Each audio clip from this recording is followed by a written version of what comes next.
What's going on, guys? National Master James Canty III here, and today I'm with Paul Terwilliger. And today we have the U.S. Champs Online Qualifier, but today actually is a big one. Let's actually look at what we have today. The final bracket. Look at the bottom of the screen there. It says final bracket December 6th, guys. That's today, 8-player KO. So the people that made it from yesterday in the final Swiss are playing today in this 8-player knockout.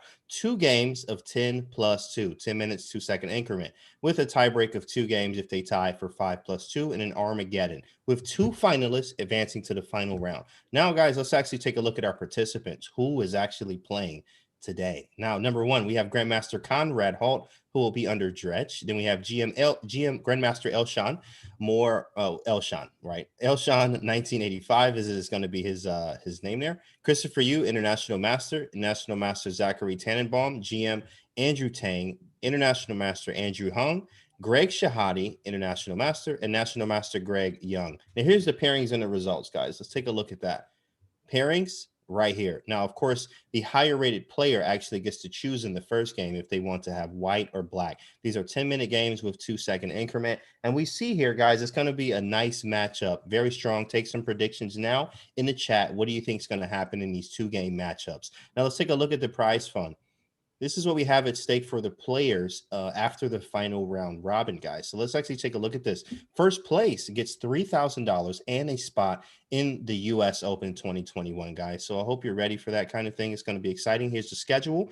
And you'll take a look at the schedule here. Here we go. Okay, December 6th is the final bracket. Then we have the invitational stage lasting through December 18th, and it's going to be exciting. Now, before we get started, actually, let's actually take a look at the bracket here.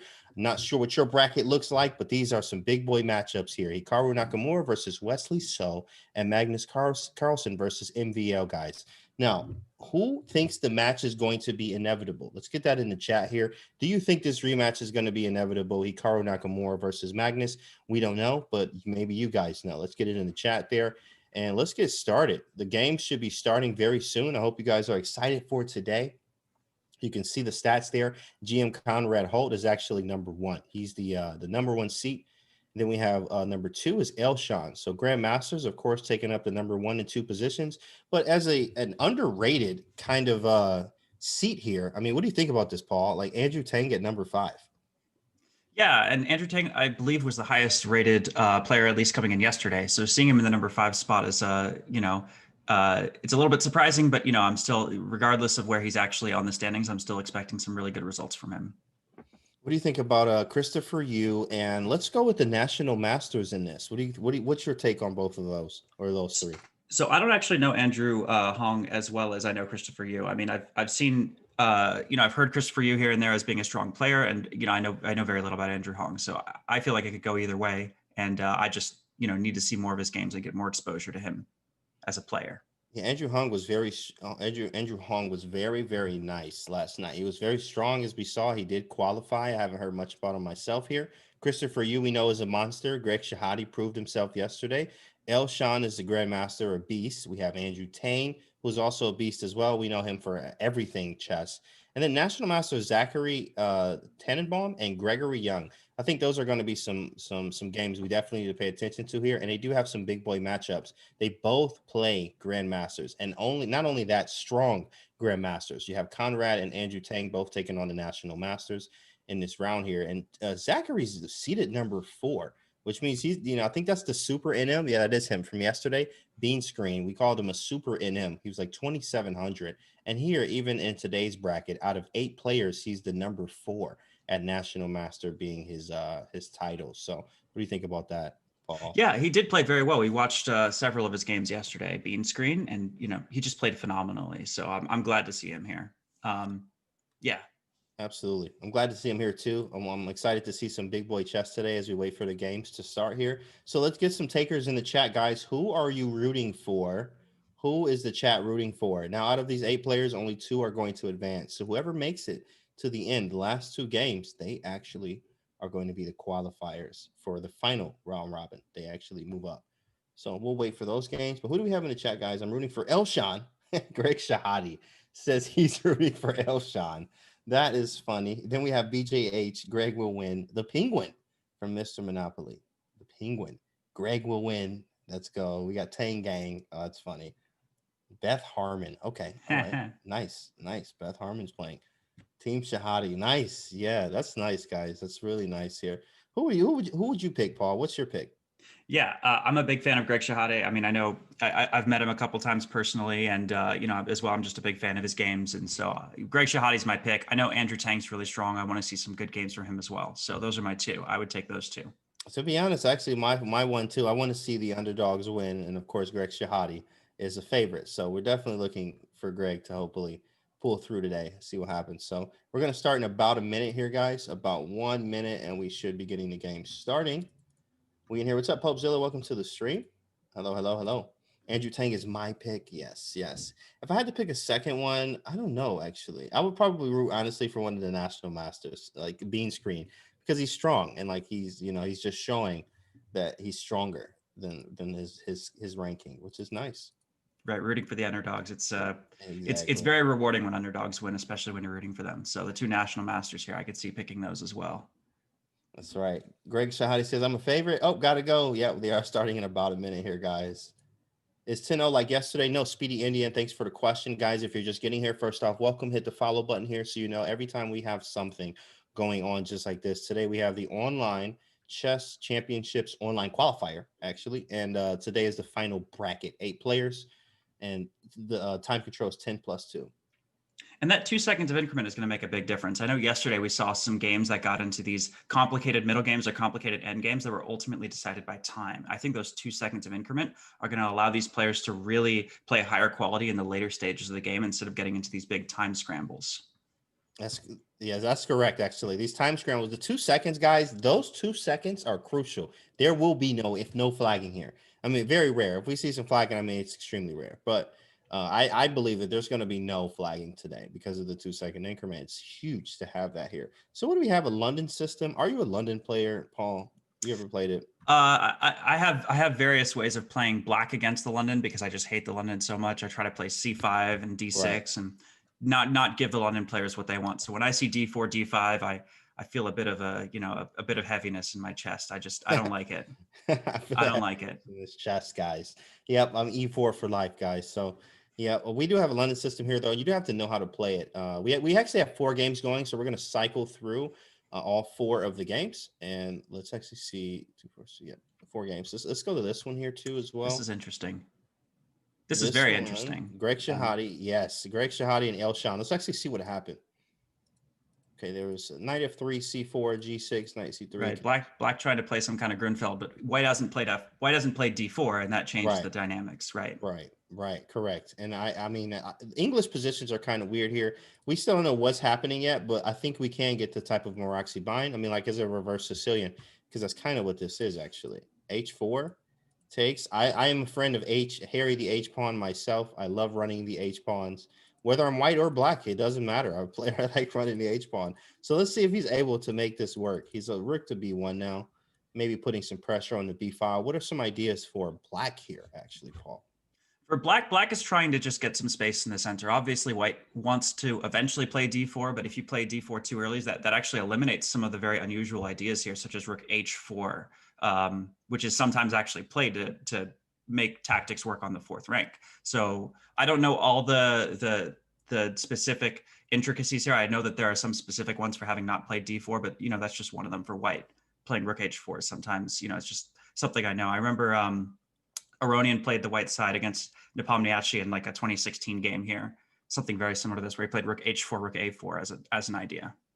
Yeah, actually, I've seen that with Jan Pomniachtchi had a game with I don't remember who, but he played white with the Scotch, and he played the Scotch game and rook lifted somehow and just destroyed with the rook lift. This rook lift is actually a very scary rook lift if played correctly, guys. You got to know when to lift your rooks because if you do it too soon, then black knows what you're doing. Your opponent knows kind of what you should be doing now, and they will try to stop it due to the heavy and unusualness of a rook lift like this. Let's move to the next game, actually. We have Christopher Yu versus the national master, or actually, no, this is the international master here, Speed of Light. So, yeah, I think this is Andrew Hong. Andrew Hong, what Yeah. do we have here? Yep.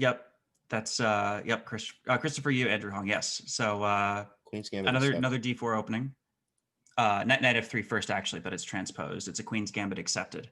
Right. And what What's your black's take looking on to that? do is break down the center with c5, e5, which he's gotten c5 and successfully. And white has space, but it's nothing special if black knows his stuff. That is correct. What should white's plan be actually here? White's plan sometimes is to maintain an isolated queen's pawn on d4. It depends on if black wants to take, and if there is that isolated pawn, then white is looking for tactics. And if black chooses to delay the capture on d4, then sometimes an e4 advance is an idea. But I mean, again, this is much later in development. Right now, white should be looking at castling. White should be looking at getting the bishop, the queen out, and this pawn structure is going to decide a lot of the game. But black doesn't have to make that decision just yet. Very good, actually. Let's move on to the next game, guys. We have Dretch versus G Young here. Dretch and G Young. Conrad Holt versus Gregory Young, the national master. What actually is this opening? It's a French Tarrasch.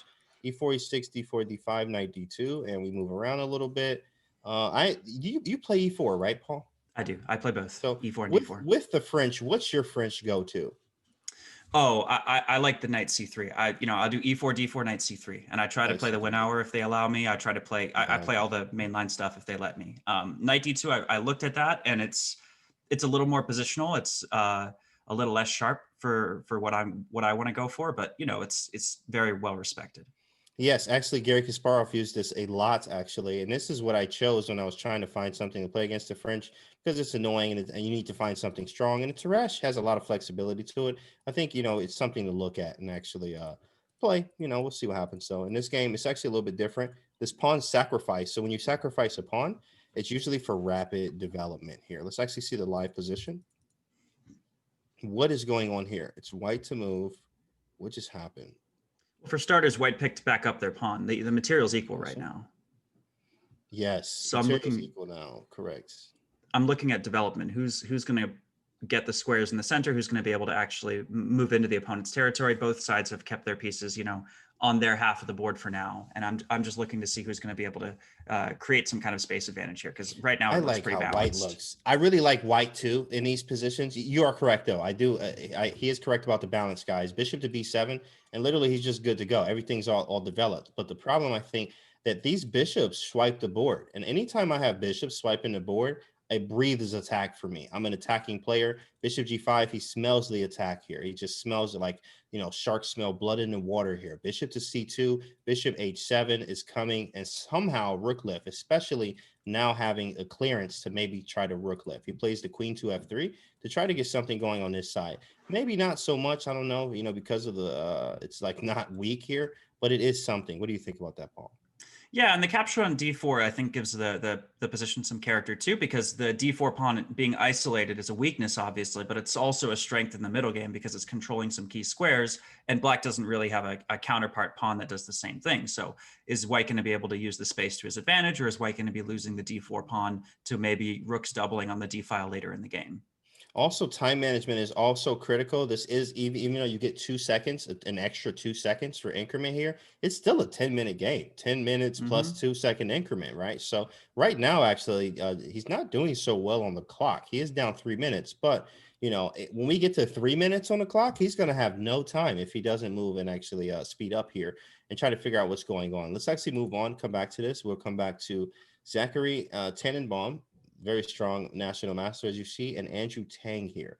2-game matchup here. I already like how white's pieces are, and his queen looks very short on spaces. Very short. Yeah, white's down a pawn, right? Like queen captured on b2. I think that's what happened. Yes, he stole the pawn. 3-6, Yep. 3-6. So he stole the pawn. Now the question is, how can he get out? What can you do about it? And after knight to d3, queen b6 like the only move. Okay, so he did move there quickly. But then after rook to b1, queen a7, and we're kind of just chilling. Like, we are down a pawn, though. And a lot of times, like, what's your take about grabbing pawns? What's your philosophy about grabbing pawns, Paul? There are many openings where capturing the pawn on b2 with the queen is, it's the poison pawn, right? You get a pawn, and does your opponent have enough compensation for it? Now, my namesake, I'm a pawn grubber, so I'll take that pawn on b2. I'll get out. I'll say, can I hold this game together? I play the poison pawn for black in the Sicilian, and I love it. Yeah, I'm a fan of grabbing the pawn myself, but you have to grab them at the right moment. If you don't grab pawns at the right moment, you are in a lot of trouble here. And let's see, like queen a7, if queen a7 happens, then immediately the pawn, after queen a7 happens, it'll be a little bit different on how, pawns would work. But what do you think is going to Yeah. happen if Queen A7 happens? Actually, Well, if Queen A7 happens, I mean, the queen's a little bit passive there, but it's not. I don't really feel like White has enough activity to make any sort of concrete threats yet. Yeah, right? I Black thought is the same thing. slower, but Black is also not really afraid. Like, there's no kingside attack. There's no pawns that are about to fall. Yeah, There's no, it's just a little bit more space for White. It's just a little bit correct. more activity, a little more space. Right. Nothing. If I were Black, I would say this is nothing I can't handle. Yeah, I think the same thing. Actually, let me refresh it. He played queen to d8 actually, so Hmm. he's giving the pawn back. A lot of times, guys, they say when you're up material, you can always give it back. So after rook takes b7, I mean, you can literally just get your pawn back here and kind of just be cool. I think queen a7 was the critical moment actually. Queen a7, but maybe queen to Hmm. b3, just getting the pawn back. How do you actually defend this? I think that's what I was looking at because you can't play rook to b8 due to captures, right? Right, right. Yeah, the White has better control of the B file. Exactly. The B8 square, Black can't use it. So even if White takes the pawn on B7, White has the advantage of the B file. Even if the queen goes to A7, as you pointed out, the rook can't go to B8, and that's just going to be a big thorn in Black's side. Right. And the live position so far, he did grab the pawn on b7 here, and bishop to d6 comes right Hmm. afterwards. So let's see what happens now. Let's actually go to the next game, see how Greg's doing against El Shan. This is that Grunfeld. Yeah, this was that weird one. What's the Well, pawn count? Three, kind of six, Grunfeld. Yeah. 3, 6, 7. But they got like, I mean, what is this pawn structure? Right? Yeah, the What is D4 this? pawn doesn't typically take on C5 in these structures. So having taken on C5, there must have been some very concrete idea. I'm looking at. I mean, there still is pressure, obviously. Taking on b6 is a threat. If Black takes back on c5, it's the c5 square is defended. So it's unusual, but it's not without logic. Actually, it's black to move now. He played rook to b4. And after rook to b4, you really only, oh, he went 95.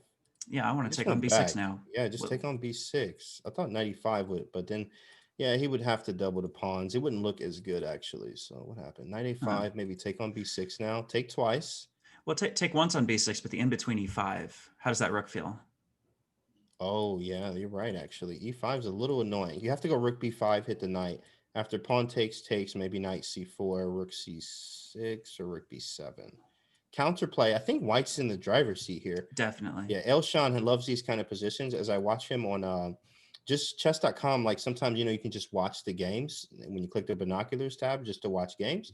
And I'll be watching his games, and he actually has a very attacking style as his h4, h5, as you see out of the opening here. Very strong. Very strong, actually. Let's take a look at Christopher Yu and Speed of Light. Can't be the live position. Okay, this is the live position. And somehow I feel like White's bishops are better than Black's here. I mean, obviously, White Really? White is already castled. White's king is a bit safer, and White seems a bit faster in development. But Hmm. it's not just that; those diagonals just feel better than the B7 G2 diagonal. I don't know what it is about it. Maybe it's just the knight on F3 that could use those squares so easily, whereas the knight on C5 is not. It's not as close to the White king. Maybe that's it. I don't know, but the dark squared bishops don't feel as good as the light squared bishops, as the And you know white what? I bishops. think I'm almost like the opposite. Almost. I think this, and I say almost because this bishop's a monster, but this Hmm. bishop's a monster, but this bishop's kind of gross, and this bishop is not that bad. So actually, I think black is a little bit. I would probably prefer black just by a hair, just because of this bishop and this bishop being a little bit better. Now he gets rid of it, which makes these bishops, as you compare them, this one's way Hmm. better than his counterpart. I think that's Hmm. just something to look at here. I wonder what the move would be. Maybe bishop to 95, I f3. would try. I 95. would That's actually calculate pretty it. strong. Yeah, I you would would calculate calculate it, it. right? 95, 97. Uh, Yeah.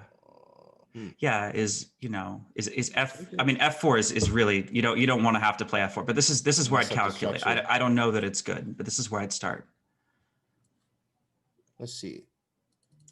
Okay, nothing played yet. Bishop f6 is still on the board as we move to the next game here. Time is getting very low for both parties, guys. 10 minutes and 2 second increment, guys.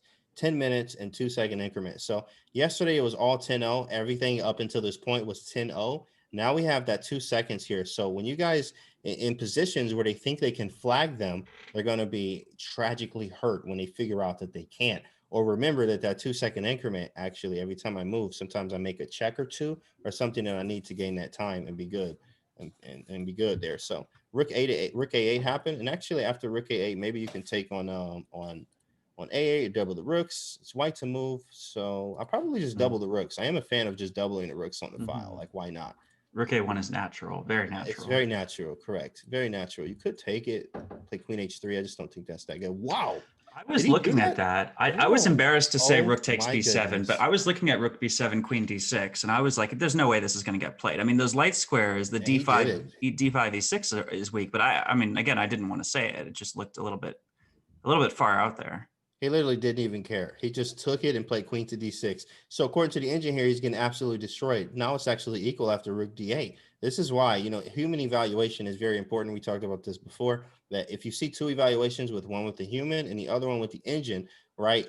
This is now this equal. But last move, look at the engine. It was almost -3 actually. But of course, this is now back to equal. Now we have to figure out the right sequence of this. I'm almost tempted to, you always have to look at these moves. It doesn't work, but it would be fun if it did, right? Rook takes. You always have to look at these kind of moves first. Luckily, he has king f7, but it still looks kind of murky, but honestly, it's just losing. But you have to look at it anyway. So let's see what happens for white. What's your move here? Oh, queen f4. It's already there. Yep. Already there. Yep. And then I want to get rid of this e6 pawn because if I can aim at that king, especially with that pawn on h6, very clear it is. Rook a1 a7. Rook a1 a7 now. Rook a1 a7 is a great plan.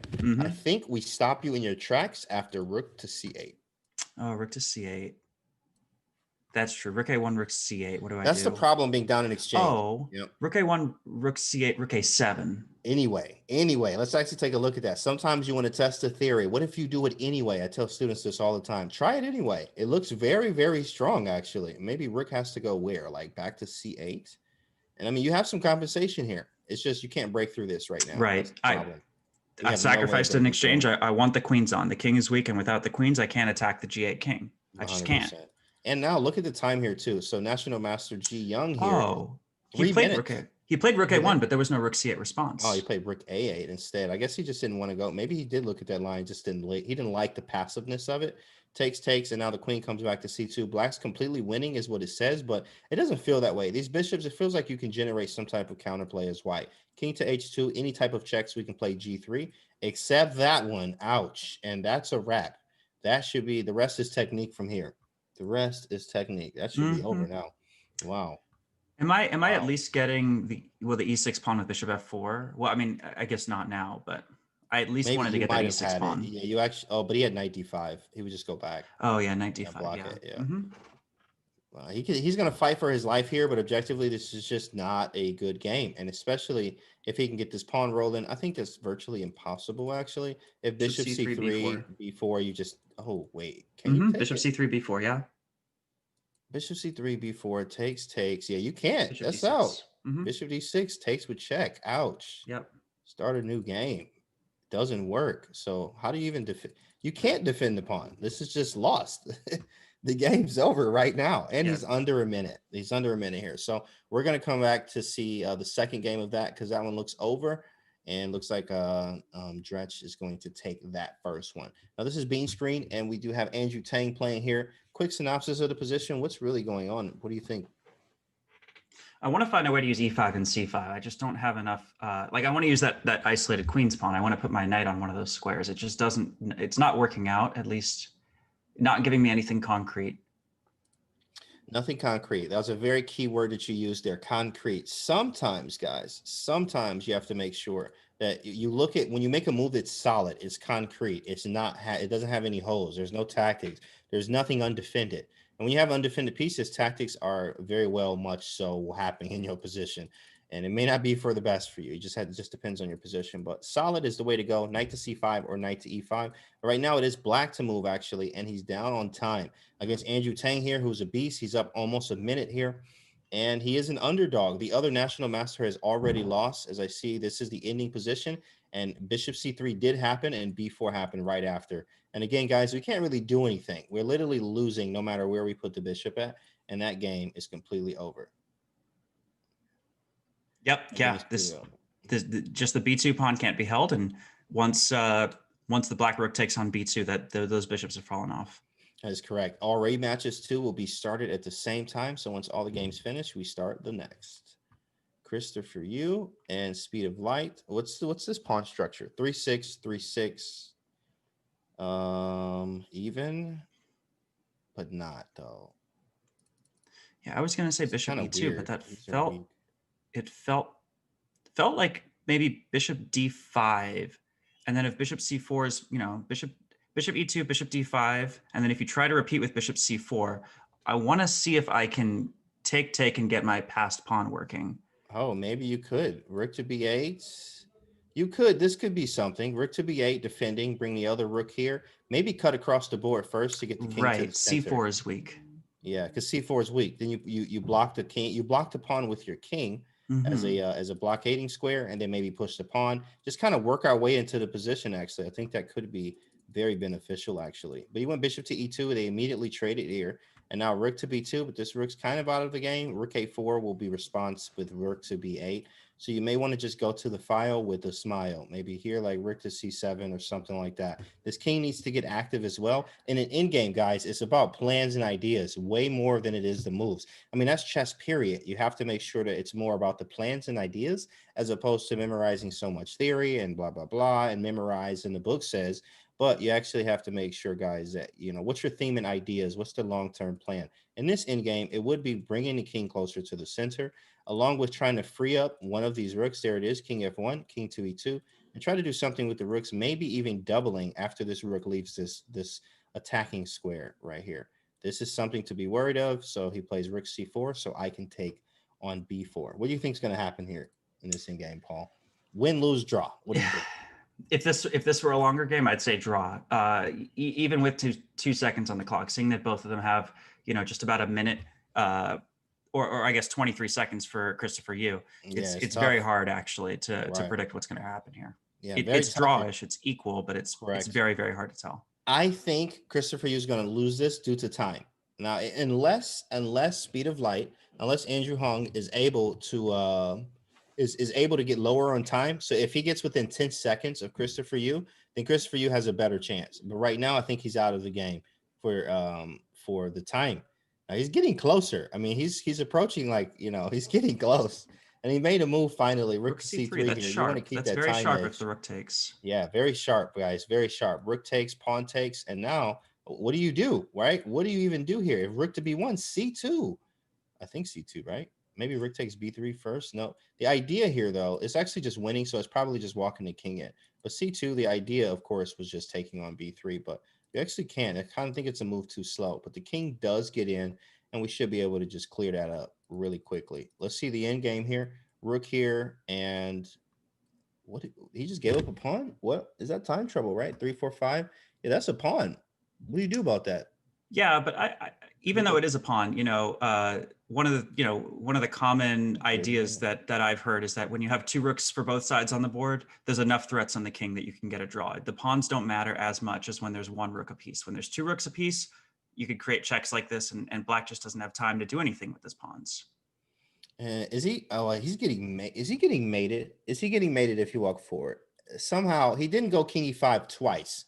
I know f4 is in there, but king e4, you're hitting the pawn twice on e3. Maybe. Oh, he would just check him on d4, and then it's mate if you go king f3. So he went king f6 here now. Rook e6, just defend. Why are we thinking? Oh, he has rook here.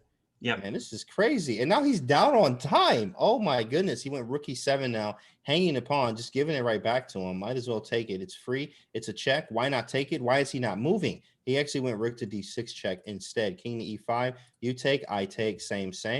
7 seconds on the clock. This no flagging, right? No flagging here. This is literally living on the increment. These guys are living on the increment right now. You got to be very careful that your king doesn't get mated. So he moved out of the way. This is a passed pawn. Dang, that was a mate threat. Oh my I feel like goodness. given the very low time, black's king is worse than white's. In a normal endgame, it's better, but I feel like those checks with like 5 seconds on the clock are going to lead to some mistakes. Yes, absolutely. Absolutely. Rook to b2. King c4 out the way. Trade him. You Hmm. might as well just take it. Maybe not. I guess he's just thinking here. You don't have time to think here. If you trade You these don't rooks, it have time. should be a draw. Oh, yeah, Technically, technically. I think, technically, man, that's white yeah. shoe, but these pawns, man, these pawns. Well, that was a nice move. If rook check, I Hmm. block in a Lucina type position. King up, and then that was beautiful. That was beautiful. Oh, probably rook g4. Oh, he just lost, or not? He didn't lose, but now he's losing. That This white rook is going to have a doesn't lot of win. trouble getting in now. There's no b4, a4, c4 Hey, rook squares. g4. Rook g4. You gonna take a draw here? You can't. Can't do that. Not for the fans. Oh my goodness, it's a draw. It's a The draw. He's gonna do the same thing. the eval Move the bar just rook. going up and down. It's Move the rook. He pushed it. That's wrong. He's gonna sack it now. Now he's losing. Lucina, oh my goodness. It's over. It's over. That's it. That's it, Christopher. You. That is not how we no, do. The game is actually over here. Queening. And Christopher, you loses the first one. You have to win the second one, basically, or you're knocked out. So Christopher Yu is in a very, very tight position. Let's actually check out the last game real quick as the last seconds go on here. Andrew Tang has a bishop versus knight, guys, and pawns. Let's see. Let's get some people in the chat. Who thinks he can do it? Can he win this game with the bishop and knight and the time that he has here? Do you think he's gonna win this game? What do you think, Paul? even if you get all the pawns off the board as white, mating with this is just notoriously difficult. There's on my stream about a week ago, I practiced for like 2 hours learning this checkmate. It's pretty complicated. Yep, I know. And then it was like, oh, use the W method. And I'm like, what W are you even talking about? What is this W? Like, and like, you never get these positions, right? So he's close now. That's one pawn, big fella. Okay. There That's we one go. pawn with seconds on the clock. This may go a long time. And they do have the 50 move rule. If you guys are not familiar with the 50 move rule, that means that, of course, after 50 moves without a pawn move, it is declared a draw. So let's actually see if that happens. Yeah, and one of the 50 move Knight rule is F3, very Knight important too G1. in these knight bishop endgames because it takes a lot of moves to checkmate the black king. And I remember when I was practicing this in particular, I hit the 50 move rule sometimes, trying just with the knight, bishop, and king versus king. It's Yep. hard. It's hard It's to a do in the very, 50 move very rule. difficult. Very difficult. Who in the chat can do this? Let's see who's been practicing theirs. I'm gonna tell you right now, I haven't been practicing mine. So yeah, I haven't been practicing mine. I never get it. I think I got it one time, and we did end up getting a draw because actually it was time trouble for me. But it was definitely like, yo, come on now. Oh, he let these pawns push. I think he should have got this knight to G1, plugged the square with H3, and zugzwang Mm-hmm. all the way. And so that was probably the easiest way of grabbing the pawns here. Bishop to h3, but now nice zug move there. That's Nice a zug nice move. move. Yeah. Hey, no matter how you do it, I just come in here and do my thing here, and that's a wrap. And now we're gonna have to figure this out. Is he gonna flag? Why would you Zachary flag? flagged. Why would you flag? I would give myself a chance to go through this and let him take the pawns, and you got to make me with a knight and a bishop. You have to make me with a knight and a bishop. And I mean, that was he just kind of gave him the game there. I'm definitely like, wow, I couldn't believe that just happened. I would have definitely made him prove it there. You have to prove, can you mate with that bishop and knight here with the time trouble that he's in and the 50 move rule being in place? Pretty tough. Pretty tough. So we wait for the next games though. But so far, guys, if you see the standings right here on the left-hand side, Conrad Holt with 1. And it's only 2 games, guys. 2 games. So if you win both games, that's it. A draw for the person that wins the first round, you get a draw the second time, you win. That's it. It's only 2 games. So it's a must-win situation. And all the games actually were decisive here. And here we go, guys. Games are starting right now. We're going to check out Dretch and G Young here.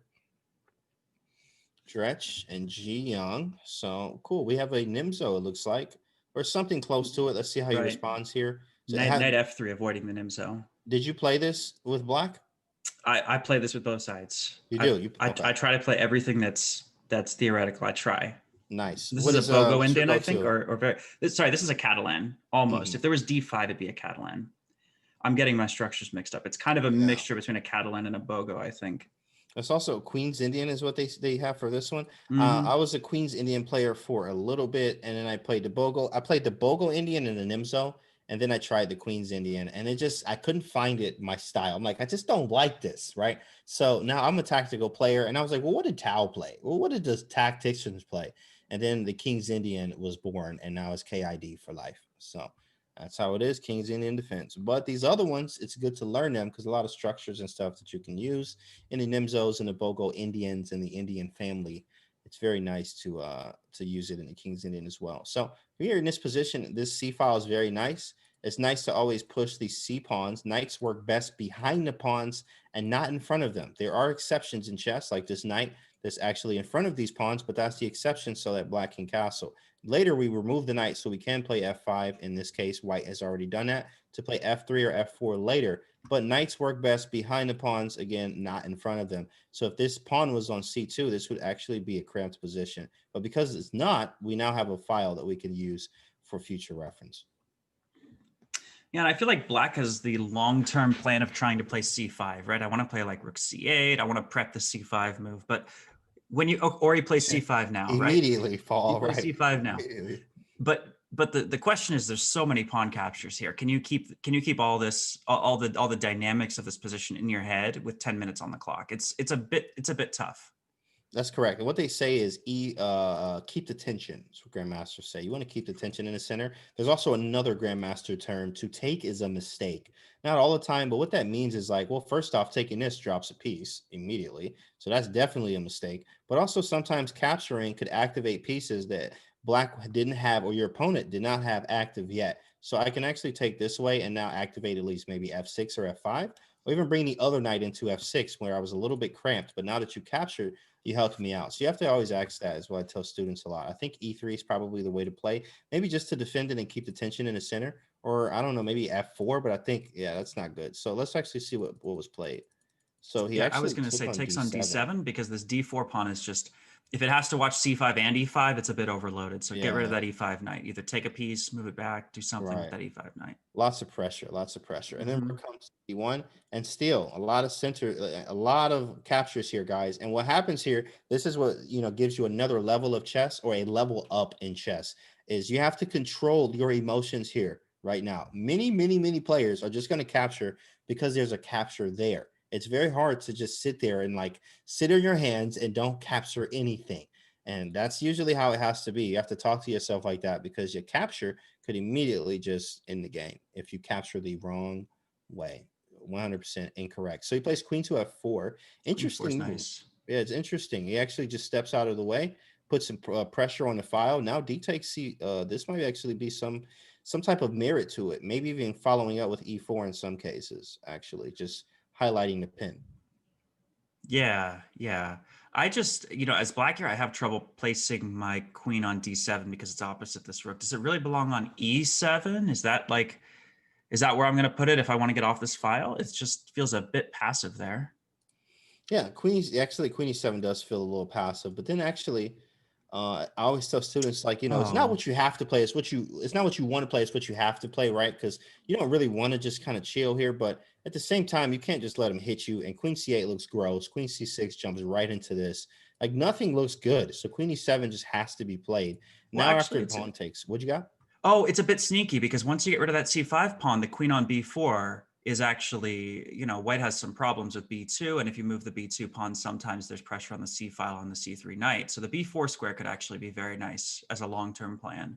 Very nice, actually. Moving the queen to Hmm. b4, attacking this, bringing a rook to c8, so it stops potential b3 pushes that absolutely could happen. So now he chose to capture and said, okay, we're going to capture this now. So I wonder what the plan is. We'll come back to this game here. Let's take a look at Bean Screen and Penguin once again. Andrew Tang looks like he's under fire, but this looks like a, what does this say? Gioco Piano or Italian game, right? Italian game here. So but maybe not. These Italian games get very, very interesting. And I've seen some devastating attacks by Andrew Tang in the Italian game. Are you an Italian player for white or black? Or I you're I playing a little I, I bit play the black? Spanish more, but I'm familiar with the Italian. And what I'm looking at here that's a bit, I'm having trouble keeping track of the material, not because counting is hard. I mean, it is, but Yeah. also because it's just such an unusual board position. The knight's on h6, the double pawns on f3 and f2. It's keeping track of the material, I think, is probably the first step in assessing the position. But even then, there's just so much dynamic play here. It's a very crazy position. Okay, so there's a bishop hanging. And I'm looking at this bishop and I'm trying to figure out, did he sack a piece or something? Like, what happens if you take this bishop? Yeah, white's up in What's down? exchange. He's up in exchange. White's up in Okay. exchange. He Right, just there was a rook takes f3. His pawn is hanging. Let's actually go here one more time. Let's see what happened. Knight takes. He sacrificed, took on e5. And then he said knight g5 and said, take the bishop. I dare you. So this must be like losing. But it's not. It says it's like equal. Now like queen What is that? d5 Queen d5, I maybe. did see that, I but you have knight don't know. f7. Yeah. Maybe I can just go back knight e5. Oh, no, I can't do that. Rook takes c5, Yeah, actually. the queen is undefended on So I d8. have to, how do you even, what do you do here? What an insane position. Like, what, what do you do right here? Can you What see? is the move? Well, Rook d6 looks like game over for see. some reason. Oh, the bishop is holding g5. Okay, I was going to say distract the queen and take on g5, but the bishop is holding g5. That doesn't work. What if you go knight Hmm. b6? Am I just crushed here? Knight No, it's b6. okay. It works. And then I Mm-hmm. get the bishop out to cover the back rank. Knight f7 is covered, guys. Knight f7 is covered. So I don't know what he's doing there, but I mean, well, actually, Andrew Tang is playing black. So he's the one actually with the decision of taking his bishop here. I actually thought he was playing white here, but he's actually playing black. And he has a decision to take his bishop. Now I think he tries to figure out what happens here afterwards. Yeah, that's tough. He Because if it's white sacrifices. to move, you take on e5. If it's white to move, Right. If it's white to move, game's over. Rook takes c5. That's just more material. Game should be over very soon. And Penguin's down a lot of time here. Down 7 minutes. Now he did win the first one. And if there is a tie, they're going to go into a 5-2, 5 minutes with 2-second increment there. And if there's still a tie, they go into Armageddon. So let's actually see what Greg Shahadi's doing. This looks like a Petrov position. It was a Petrov. Yes, I hate playing against the Petrov sometimes. the knight c3 Petrov. Yeah. A knight c3 one, yeah. Now, luckily he played this one. There's some Petrov lines that are extremely weird and like gambity, and like you get in a lot of trouble. And like if you don't know what you're doing, the game's just like over. I got smashed one time for somebody to sack the pawn and play knight c6, and now the game was like over very soon. I was like, what is this? I've never seen it. So, guys, if you play against the Petrov, do your studies on this right here because it's not fun. I'm telling you, it's not fun. Okay, if you don't know what you're doing there and playing strong players, they will hurt you. So knight takes, actually in the beginning of the game, we have Rista Petrov here. Now I've played this version a lot. I got this from Roman DG Hashvili, one of my favorite grandmasters. He recommended this version of the Petrov. So I would always play this, but when they play that weird gambit line, nobody talks about it. Stafford gambit. Look, everybody's in the chat like it's the Stafford gambit. Stafford, yeah. Yeah, nobody talks about that one. Nobody talks about how to beat that one. So you have to do some of your own homework there. G4 is a last shout move in a way. So what happens on capture, Paul? Doesn't seem that good. Rook g1. That's where I start calculating. I start calculating with I Rook thought the g1. same I don't thing. care about the d1 rook. Right. Obvious reasons, guys. Bishop takes, rook takes g7. After king h8, I think it's just probably mate, right? There's a mate. There's a windmill. That's queen There's h6. everything. Takes, check. Bishop d3. No more checks. Mate's coming. There's queen takes f2. Takes. I mean, no good checks. No good checks. No good checks. Right. Bishop e4, rook to g1 looks good. Just get the rook out of the way. You kind of have to. There's really no other move to make. There's sometimes like I always think like you don't have to think that long on moves that you know you have to make here. You have your rook is under attack. Do you have any counters right now? Do you have any immediate mate threats? I don't see any of those without, of course, just going crazy here. Doesn't make sense. Bishop d3, yeah, that could be something to sacrifice, but there's nothing immediate, and you are far away from attacking the king with just two bishops by themselves. So there it is, rook to g1, but he could have played this a lot faster, gained more time, and saved time on the clock, because any shorter time controls, 10 minutes, 2-second increment, yeah, you get that extra 2 seconds, but at the same time, it's still 10 minutes, and you need to move fast. You will have some issues when you get lower on time, as Greg is here, down 4 minutes on time. And right now, this is a must-win situation if he wants to stay in this. So rook to e1, pretty tough. Now here's white. I'm a bit afraid of black eventually playing c5 because my bishop looks very, very nice there, but it can't maintain itself on that diagonal. So is there a way I could play c4 and give myself a square for this dark square bishop? Because like I said, c5 and my bishop has to step back. I lose an attacking piece. Actually, we have a win already. Oh, no, this is the same game. Sorry. Never mind. This is, I had that one up. So this is the Dretch, the Conrad game. Conrad has to win this one to win the match or draw. So he's really playing for 2 results there. And National Master Greg Young here. What's he going through? 3-4-5, 3-4-5, knight bishop. Honestly, objectively equal. If it draws, then, he advances. Conrad advances here. So difficult position that he's in right now. Also down 3 minutes on the clock in a must-win situation here. Not the easiest. Looks like he's about to go down a pawn here, but maybe with some compensation on the second rank. What do you think, Paul? Yeah, objectively equal, but I do like white here. I like that my rooks are already doubled. I like that the black king is open for checks in the seventh rank. I like white here. Yeah, absolutely. Just because the activity is better right now. Activity is better. We can move quicker. We're like, moments away from doing things, it seems like. Looks are very deceiving in chess, but I think, like as Paul mentioned here, we're just going to favor white, even though he can take here and get the seventh rank. I think white's just a little bit faster. White's just slightly faster. And that's all it takes is a move or two to be much faster and end up winning the game because of it. The other thing I look at here is if there's a pawn on e6, if I give black back their pawn, it feels very equal. So is black getting much compensation for the pawn? It just doesn't feel like black being down a pawn is worth it here. Yeah, actually, he's down a pawn, isn't he? Mm-hmm. Yeah, he's down a pawn right now. He just stole that If you, pawn from him, actually. if you give that pawn back to black, Ooh, nice. are they winning? No. So that sacrificed pawn must not be very, very important. And now after that, white should be crushing. I think at this point, you may have to go for bishop takes c2. He actually didn't, but that gives me an extra piece to do more work. So this is already Rook a threat. c7. Yeah, and then maybe rook c7 is a thing too. I think just rook to d8 though. It's just kind of annoying actually.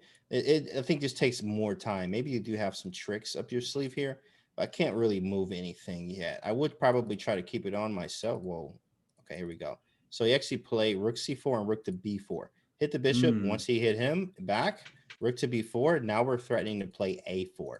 Then he brings in the check. Yeah. Once your pieces, pieces, you need pieces to play chess, like multiple pieces. It's a team game.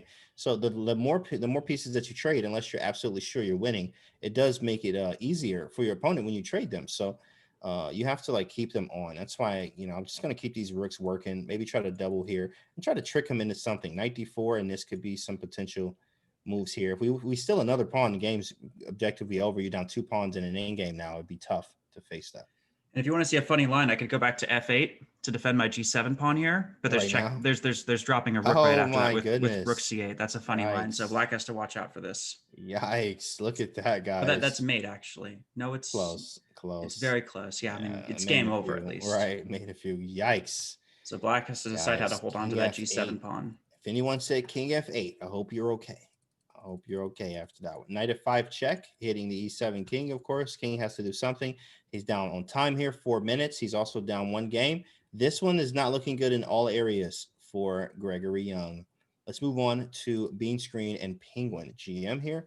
This was that crazy game with the piece sacrifice or the exchange sacrifice. Let's see what happened. So after knight takes, or he sacrificed the piece, the rook, for the exchange. Then he played queen to f8 to hit the f3 pawn. The bishop's still hitting h3. Did And then not take the white bishop on played. He c4. didn't take the bishop. He said, I'm not going for it. It seems like it's just not enough. He's also down on time here. And then he said, you know what? I'm just not going to take it. So he chose a different route. Now he takes on c4. A little bit different now. Queen to d3 did happen. Actually, that's what they were saying in the chat as well, because it's hitting mate and the knight. So that was the idea of leaving the bishop on c4. Bishop f5 takes, and c6 now, bishop to e3, d5, and now a trade. And this here is the live position. I don't like it for black. I don't like black's position. It feels like white is definitely in the driver's seat here. You have to worry about the back rank. This is kind of weak. We're kind of just defending. We're not attacking anything. We're just defending everything. Yeah, and I agree with you. White is worse, or sorry, white is better here. But black does have one perk, which is that the queen on b3 is far away from the king. Correct. Like at least as black, I feel like my king is safe. My other pieces are not, but my king is safe for now.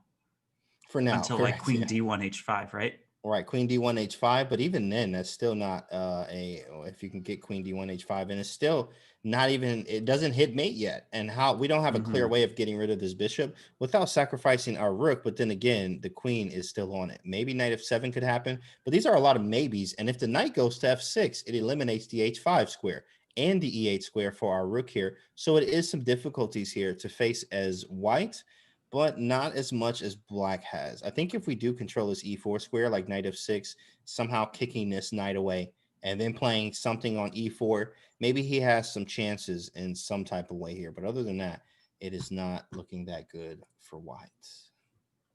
For black. H6. Yeah, this is the kind of position I could see that, I could see white winning here, obviously, because white does look better, especially with the material. But I could also see just white taking forever to actually convert that win because the way forward is not clear, even though the material is definitely in favor for white. Yes, actually, and they just had a trade of queens here immediately. H6, he just said, take the queen. He moved the knight. Well, he has to move the knight, right? Yeah, 96 c5 Yeah, he just still feels thinking feels here. probably correct. Knight F3 or 96. Yeah, 90. Well, 96. Let's see it. Let's see C it. to Takes, c5, right? takes, takes, Or trade. and like rook here, here, here. Mm-hmm. Mm-hmm. Black's fighting. Maybe B5. That kind of weakens stuff. I don't know. White's still winning though. B5 White's rook White's e8. still winning. B5 rook e8. Yeah, B5 rook e8. But also I'm just scared of these pawns being super weak now. Right. After pushing B5 anyway. Maybe even rook F7. And we're just kind of holding, I guess. We're just trying to hold it together. But let's see what happened. He did go knight F3, I think. Yeah, he went knight F3. 95, move that knight around, and now we just wait. Black has to figure out something, actually. I like White's position, but Black has some fight, especially if he takes a pawn. If he gets two more pawns here, this could be looking a little different. A little different. Tang is down on time, too, by the way. And Tang is he's very slippery. He's very slippery. I mean, this Very is one of the slippery. things about his play style. He can get into worse positions and just slip out. He could slip out with a draw. He could slip out with a win. Let's see this. Oh, a lot of moves fast here. A lot of moves fast. Greg is trying to pull this one out. Actually, a draw would be losing anyway. So literally, he has to win this game in a position that does not look close to winning by far, and with the white pieces. Now, of course, we say by far, but here, I mean, a draw works anyway. If King H2, Queen check, and if B3, I think this is what I don't know if they repeated this yet. But here, and if you play B3, we just take. And the draw, there it is. Oh my goodness. He took the draw, and that's a wrap. And Greg Shahade is out. Greg Shahade has been knocked out of the bracket, guys. So tough game, though. Got a draw. Just lost the first one. Of course, he got the best of him. Greg Shahade in the chat. There he is. It's okay, Greg. We still love you, Greg. It's okay. It's okay, Greg. How do you feel, Greg? How do you feel? You played a great game. Played a great game. Ellis trying to keep my bracket alive, says Jet Plane J. All right, let's take a look at the last few games here. Actually, Dretch went on, and there we go. Conrad Holt moves on. Conrad Holt moves on. 2-0 there. Great job anyway, Gregory Young, making it this far and playing someone as strong as Conrad Holt. So we have two final games left. Let's take a look at Christopher Yu. We haven't looked at this game at all, actually. It was a Carol Khan advanced, the Tau variation, Bishop F3, Knight A5. What do you think about this position? Do you have fun with the Carol Khan? What's your experience with Carol? Oh yeah, I have fun with the Carol Khan. I feel like if there's a lot to think about, then it's a fun position. And there's a lot to think about here. This is very complicated. I'm trying to figure out what's happening with the A2 pawn because Black has so much pressure there. I'm trying to look at, if the rook on the seventh rank can actually make something work. White has the two bishops. Can I get those out? Black has he had an active knight and he's traded it off, but it was relatively active earlier. There's a lot going on here, and this is a lot of fun for me. Yeah, and the material imbalance, right? Now the material imbalance, correct. And I actually just realized he's down in exchange. So now, with that being said, it's not that fun anymore because I'm down in exchange. So, is he mating him? Is that why the rook c2? Oh, yikes! Rook c2 is mate, guys. Rook c2 is checkmate. Have a nice day. Oh my goodness, insane.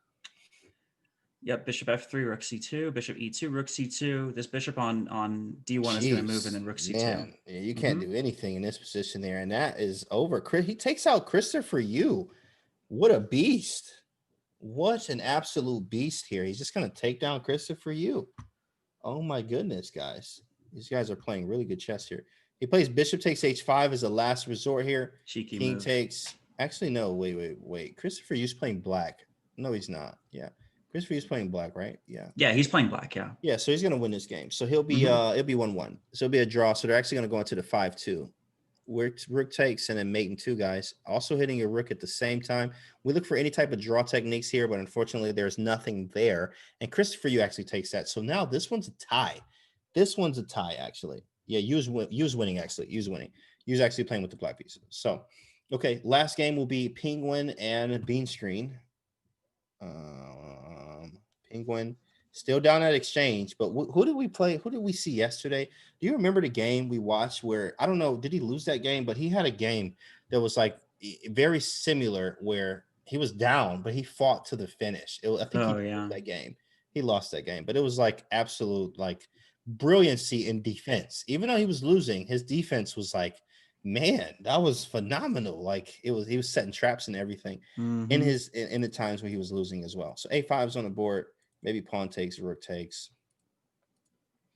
I don't know, Paul. Who Again, goes? this game can, white is winning, but this game could go on for another 20 moves before white converts it, and that's enough time for Andrew Tang to set some traps and test his opponent. Can you really convert this kind of position in a classical game? Most likely. With 56 seconds left on the clock, there's a potential for mistakes. Actually, there's 20 seconds for Tang. Tang is lower on time, actually. He's, but he's so good He at lives bullet. here It though. feels like he's up on time. It feels like Exactly. he's up on time. Right. He lives here. Right. This is his this is what he does. 15 seconds is nothing. Now he's like, finally, we can play some chess here. Knight of Fate is a real threat. So he does have to watch this. After King to G1, Knight F8 is a real threat for Tang. And he's trying his best to make this work. Now the knight comes into H5. He could set up the what's the sequence? The knight has to be the F3, where you can, if the knight and the rook are connected, you know that draw technique where you can check him. And if he goes to the corner, it's mate. So he has to keep going back to F1, back and forth to F1, and you keep checking him. All Tang needs is a draw here. But with this time and with this position, it's going to be very, very difficult unless he's able to cook up some type of super counterplay here. Right, and I'm looking at this this d5 c5 pawn duo. If I'm black, I want to find a way to get a passed pawn. I want to find a way to tie up those rooks so I can set up a drawing position against this g1 king. I don't know. It's all a bit abstract because obviously white is a better position. But just as I say that, look at the engine. The eval bar is saying equal. It's Equal, right? All he black needs is is a draw here fought back. too. Black has found a good amount of counterplay. Actually, black is up 2 pawns here. Yeah, he did. I mean, Andrew Tang, like we said yesterday, man, he's fighting for his life. He did this yesterday. We saw him fight like a beast, and now it's nothing short of the same from yesterday. You might have to play H5 yourself. He played Rook H3 and said, you know what, just take the other pawn as well. And we do have these 2 pawns here with 2 seconds. These guys are living on the 2-second increment here. It's very, very important, and you guys pay attention to when they are living on the increment like this, because it literally only takes a mistake from here right now. All it takes is a mistake. 2 rooks versus rook, knight, and 2 pawns here. You actually would even take black in this position because you do have the extra pawns. They have the potential to queen with the right play. And of course, some help from your opponent playing wrong. Yeah, and it's not just that, it's also the tournament situation, right? Andrew Tang only needs a draw. That's so right. That's if all he I'm playing needs. black here, all I need is a draw. I don't have to, I'll try my best, but I don't have to get a win.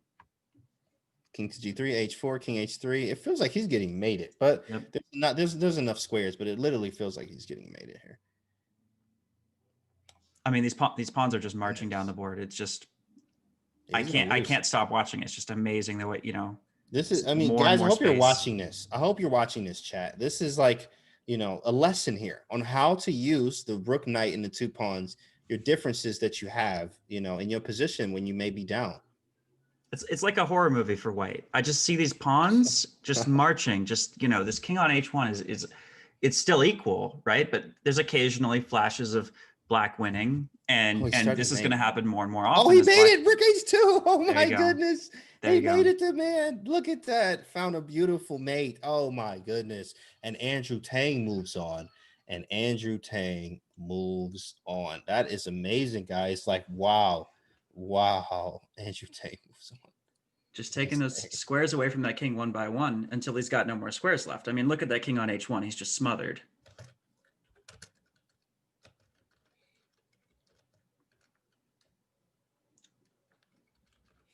Oh, sounds great. All right. So, yeah, that's awesome, guys. The bracket is there, as you see on the side there, 2s and 1.5. Some people knocked out and some people stayed. And we have a lot more chess, guys. Take a look at the pairings and the results here, guys.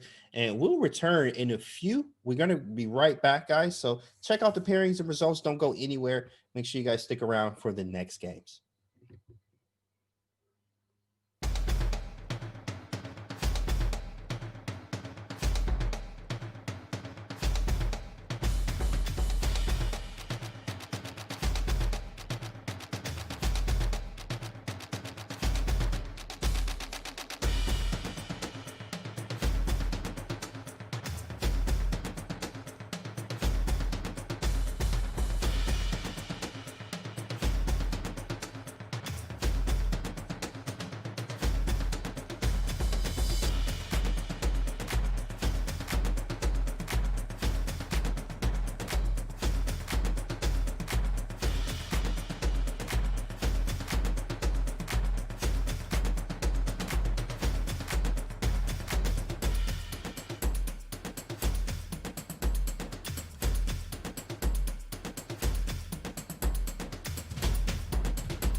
What's going on, guys? We are back. I hope you are excited here. We have a special guest. First off, I'm National Master James Canty III.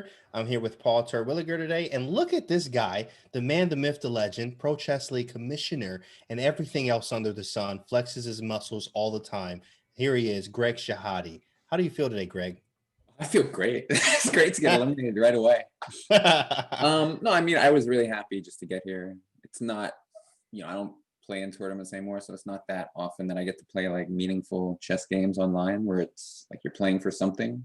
So it was nice to have the opportunity. Elshan's really strong. And it was fun, a fun few weeks. How'd you feel about qualifying? What'd you actually do to prepare? Oh, nothing until today, I felt like I should prepare a little bit, which I really hate preparing, but like he didn't play any of the stuff I looked at, so it's totally irrelevant. Yeah. How far did you think you would actually get, Greg? Did you think you would get this far? Do you think you would make it all the way to the US champs? No, I thought it's possible. I thought it's possible I'll get to this point, but it's not going to be easy because there's so many good players and so many good ones who didn't make it. So I'm really happy to have made it this far. It would have been nice to win, but he's a really strong player, so I knew it would be tough. And my first game was ugly. I don't know if you were watching it. It was bad. He was playing good though. We had some as we were watching you in the other qualifiers, we were like, man, Greg's playing good chess. But of course it's just hard navigating some of the positions that you got were very complicated. Playing very strong players, it's harder to see those things right in real time. But it was a very good display of work, and we know that you have been putting in work behind the scenes. So it was great watching you play today. So of course the chat, we all loved it, and Paul, I'm sure you loved it too, man. What do you have to say about Greg's play?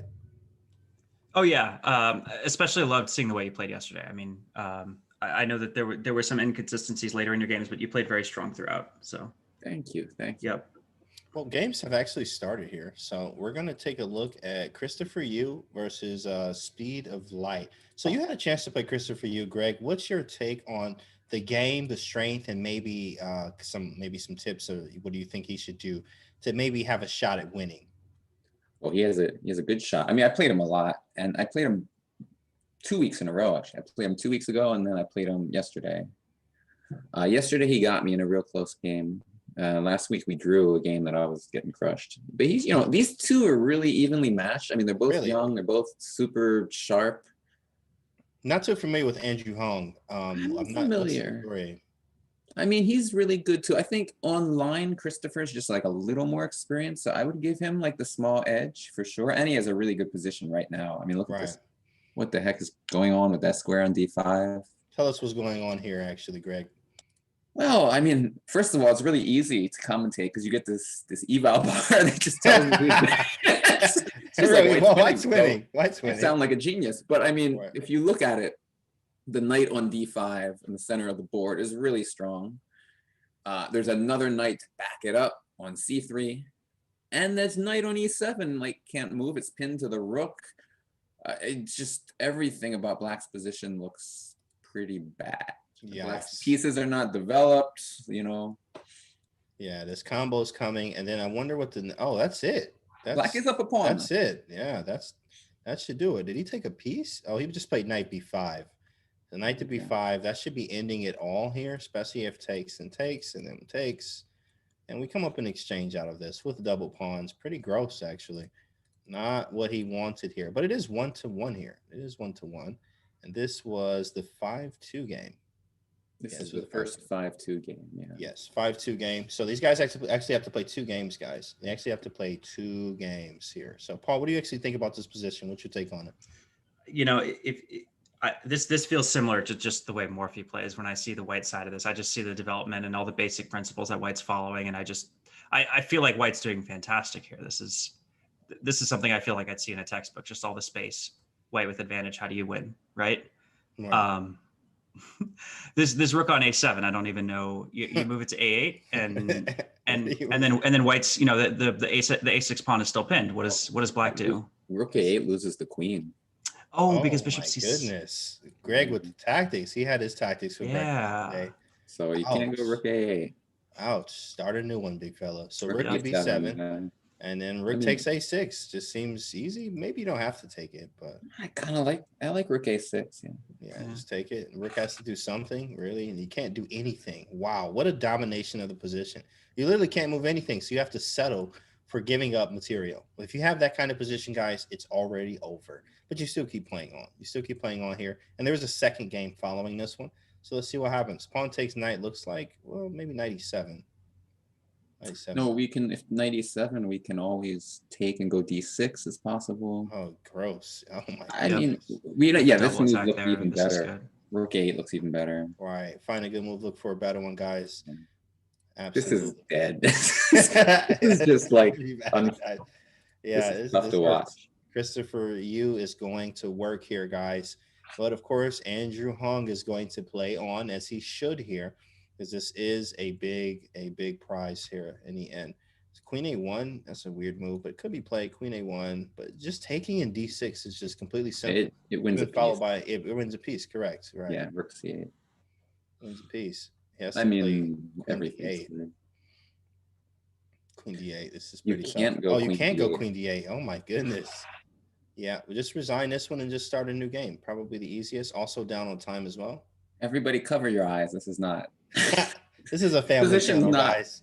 Okay, we have kids watching this. Let's get this off the screen. Bishop takes b7, rook to c5, and the rest is just technique here, guys. Let's actually see what happens. Trade when you're up, not when you're down is the rule. We are up material, so easy way to win. Just trade everything off. Trade everything off. Of course, you may be going for bishop to d5.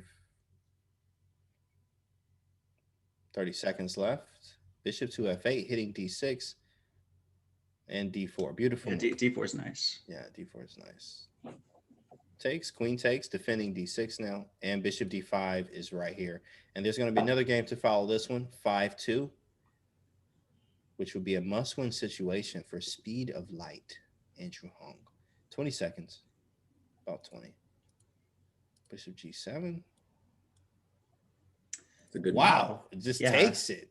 Yeah, why not? Why not? Why not? Get it off the board. It's a clever way to exchange more pieces off the board, and it's not even an exchange, right? There was a rook that he took. That was a whole thing. Yep. So that was an extra exchange. And there it is. The resignation. go. 5. That's it, Must guys. win game. Must win. And now on to the next here. They should be playing any moment. Any moment here. Yeah. Any moment. Who are you rooting for, actually, Greg? Who do you have to win this? Well, I You're know right now. Christopher more than Andrew, so Nice. Christopher went to like our U.S. chess school programs when he was like 9 years old, so I've seen him progress. I don't want to root for anyone. I mean, they're both really strong players. I think Christopher's gonna win because he won the first game, and he's a really good blitz player. So Andrew's got his work cut out for him here. Very nice. Very, very nice. We have a lot of big boy chess left as well as we wait for the second game to start here. And then we move into the next games right after game 2. After that, those matches will be real tough. Yeah, big boys playing there. We have to check the pairings again, actually. Let's actually take a quick look at the pairings just to see who we have next. That would be, they're setting it up. Okay, here we go. Next game's coming. E4. E4. Christopher plays a few things. What does he play? He plays Who's a that, few. Carl? He plays everything actually. In my blitz games with him, he's played Sicilian. He's played French. I don't know if he's played Caro against me yet. That's hard to prep against those boys. Like, you play everything. It's really hard to play against a player like that. Well, he plays everything, but he doesn't always know it's super deep. So it's in a way helps, right? C4 is on the board here. This is that Tau variation. Do you play E4, Greg? oh yeah. E4. Okay. What do you play against Caro Khan? I play the 2 knights usually, so I don't know anything Okay. about this stuff. Knight F3, Knight C3. Yeah, I was looking at Selecki had a nice Oh version. yeah. I mean, I kind of learned the basics from that course, and then I keep it simple. Yeah. expanded on it. Yeah. I feel like the 2 knights kind of has less for white to study than some of these other lines. Like if you're playing white in some of these advanced variations, there's just so much to learn. Absolutely. Yes. Yeah. Yeah. It's a simpler line, but I mean, and I think it you can get some edge. I think there's decent chances in a lot of positions. Yeah. The I have trouble advantage- pushing through in the knight f6 version of the 2 knights where take knight f6. Take knight f6. Yeah, I've seen that, and actually, I've seen it more at the top level now because it is just straying away from everything that's played usually against the Khan, the new stuff. I'm an attacking player, so I was looking at Panov Botvinnik against the Khan, but it's pretty tough. It's you have to really know that theory. It's not that easy. Easier said than done. Bishop takes c4 here. Bishop's outside the pawn chain, looking pretty good. I mean, a Khan that is the same, always kind of boring, like the Scandi-like positions. I know Greg is anti-Scandi for life. Oh, yeah. So, you know, I have a stake in that as well because I lost one game, North American Open in like 2015. Only game I lost was to the Scandi, and I was hurt by it. I'm so I was sorry. hurt. I know, that man. happened. I know. Thank you very much. I know somebody cares, right? So I was hurt. It hurt me very bad, and now I was like, I'm never going to lose to the Scandi ever again. So that's how I felt. But team no Scandi, right? Team Scandi in the chat. Who's Team Scandi? Let's Find see. out who they are so we can kick them out of the chat. Great. But you know, there's a very big difference here between this and the Scandi, which is that the queen didn't go to d5 and back to d8. Yeah, this is a real opening. This is like a serious, serious, high level, respectable opening. You know, real opening, right, guys? You know, very similar with the Scandi structures, of course. With the bishop outside the pawn chain, this is a better version of what you would get in the Scandi. Ooh, he just takes the pawn. He just takes it, really. Yeah, he did. Yeah, I was looking at that e4 square. I was trying to figure out how I can get my knight there, and the knight not being on g3 anymore. I mean, it's a pawn, right? Can I hold on to this and get an advantage here? Well, the engine doesn't like engine. I guess knight f5. Yeah, a lot of pressure on d4 and h4. Bishop e3, g6, taking on h4.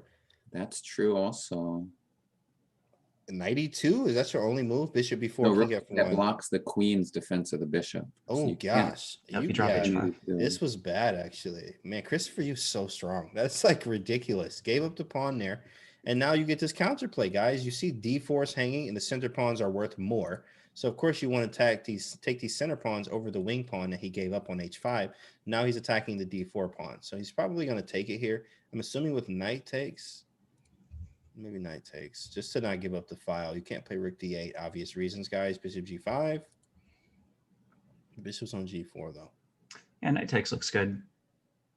I don't see any problem with knight takes. Yeah, knight takes bishop e3 and just kind of chill. Maybe rook d8 now. Yeah, bishop e3, rook d8. Should be fine here.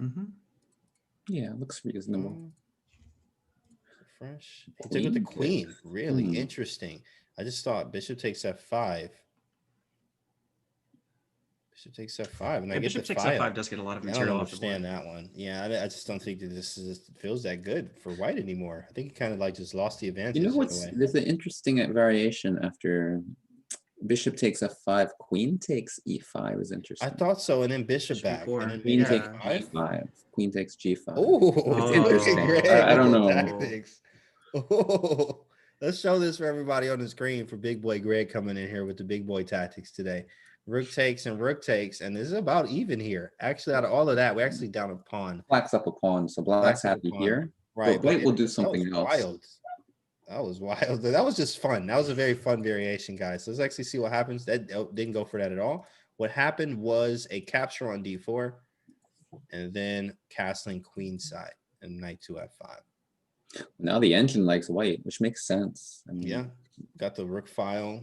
White has the two bishops. White has better development. We can take on f5 when we want to. We can play knight e4 at some point. Jeez, just everything. White's a bit better. Yeah, a bit also, better. This e5 pawn it's not as much of a weakness as it is in some other lines. I mean, you target it with moves like knight d7, but it's not that hard to hold. Also, I think if you ever get this knight to d5, like how does white do anything? That's kind of annoying, and this is what I hate about Scandi and Khan sometimes. Is this knight getting to d5? Usually you have the c pawn to push him away, but it's not there. So if this knight gets to d5, like unless you sack in, how are you getting this off of d5? Which is very scary. I think maybe settling with g6 because that you may have to remove this. He listened to you. Right. Can I control the knight's jumping squares by playing a3 and g3 and just make sure this knight on d5 can't move forward?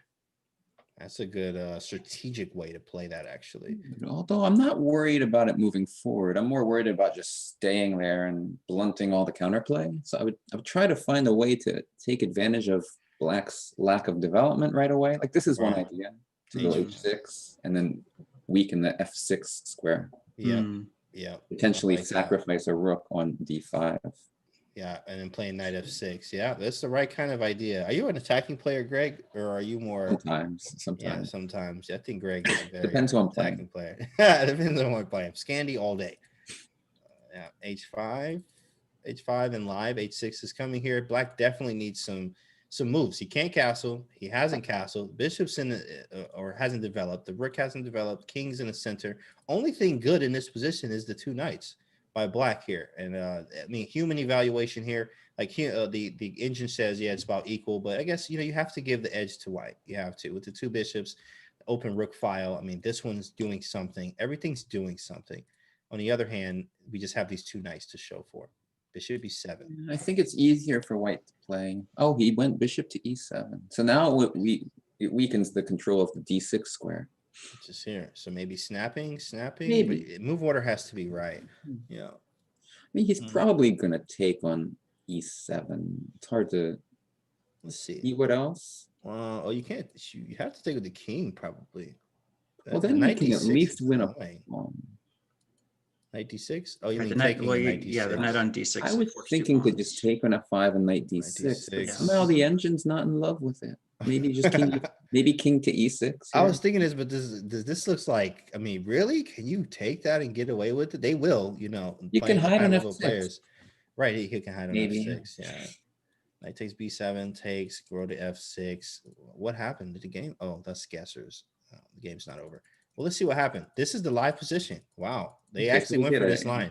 They went Mhm. for this. And the king is in the center of the board looking crazy, but says, I'm going to hide in the little cubby hole here, and you can't touch me.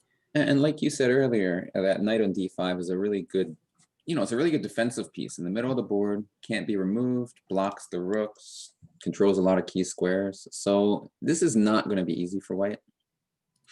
That knight is just super strong. I know the engine gives white slightly better, but it's not going to be easy to figure out how. Probably we need to target this weak c6 pawn. But I'm wondering if white takes time to target c6, does black get time to pick up h5? Like you were talking about how f6 is a maybe. nice hiding square. Is there a way to get to g5? Yeah, maybe. I mean, the h5 pawn is also a weakness. It can't be defended by a pawn, and the rook on h1 is busy defending it. So you can't really use it into the attack. I had a Carol Khan game against a master, broad open, very strong. I ended up winning the game, but he did have something with his king on f6, and I thought, like, how am I not crushing him? But it was those Carol Khan games are very, very misleading type of games. And here, black is doing fine according to the engine here, but white does have that play, this weak pawn to deal with, and he actually has this too. So in game wise, honestly, you know how they like to trade all the time in the end games. Trading would actually probably help white. But with this king being so active right now, it could also hurt white as well. As black, don't make sure not to play rook c8 here. Oh, why Play- not? Okay. Yeah, because rook Right. c8, knight takes c6, rook Oh, takes it's check, c6, though. rook It's takes check. d5. Check.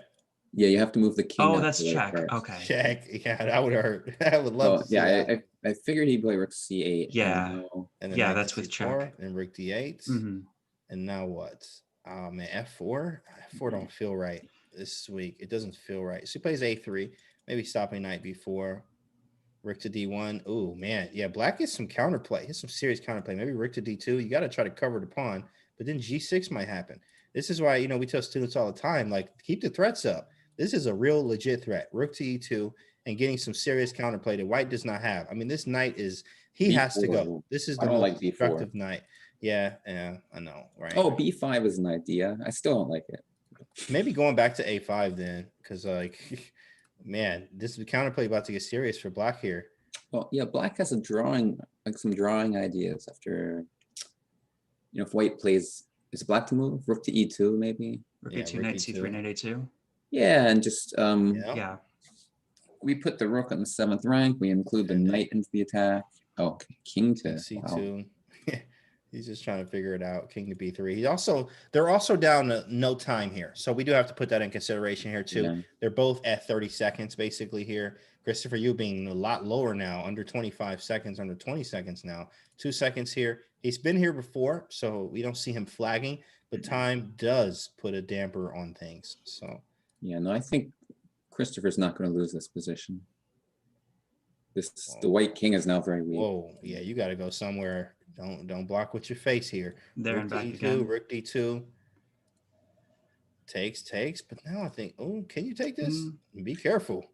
Be Well, now the very careful. E3, Rook D2 allows Rook knight D2, knight E3. Yeah. Oh, Mhm. he is playing. Oh my goodness. Christopher Yu is coming for a vengeance here. He's playing very strong with the seconds that he has left, getting off the file with a smile. No checks here, going king G4 maybe, hitting the weak pawns potentially. And if we trade rooks, this endgame is way better for black.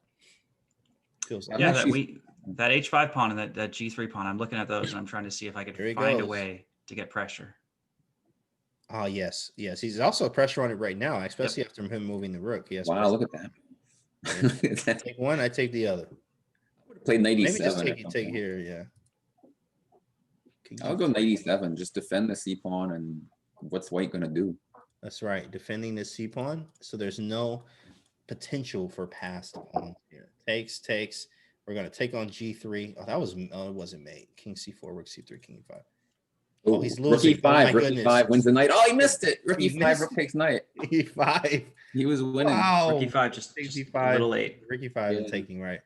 Yeah, I this mean, is what 7 happens when you get in seconds. time trouble, guys. It happens to the best of us as you see it live right now.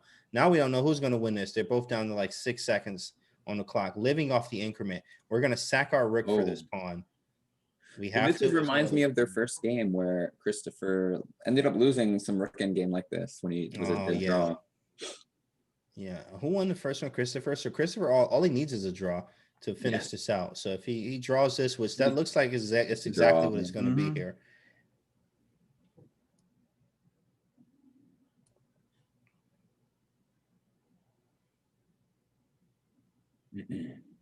Nice. Move the king away a little bit. Correct. Yeah, so as black, you don't really want your king in front of the pawn. And but as the unfortunate thing is, as soon as your king steps out, the white rook can check you back. And so the black pawn on F4 doesn't really make progress. Oh, he can just go for a draw. Yeah, go ahead, man. Check me again. Do it. Push the pawn. Push it again. And then go around it. And you might lose this game. I mean, he might actually, if he plays around, no, he might. Yeah, he'll be fine. He'll be fine. It'll be a draw. Yeah, they'll agree to draw shortly.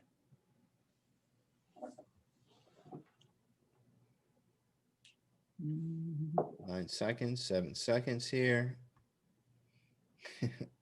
Sometimes I wonder, like, what are they actually hoping for right here? Like, what do you actually? You don't have enough time. He has way less time. He's about to flag, then he makes a move. And, oh my goodness, made a drastic move there. Yeah, right. That's check. And the game's over there. And Christopher Yu advances. Speed of light. Andrew Hong was playing very strong up until this point, but gets eliminated here after the tie break. What a game.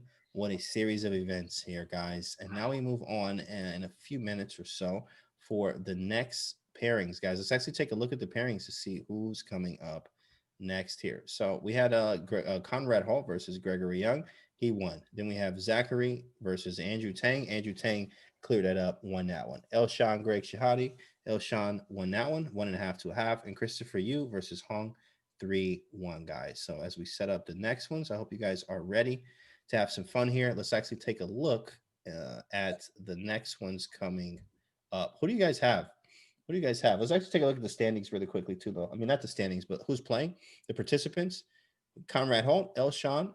We have Christopher Yu, Zachary Tannenbaum, Andrew Tang, Andrew Hung, Greg Shahadi, and Gregory Young. Now, we do have a few eliminated already in the knockout version because this is the knockout time, guys. It's going to be 10-0 or 10-2.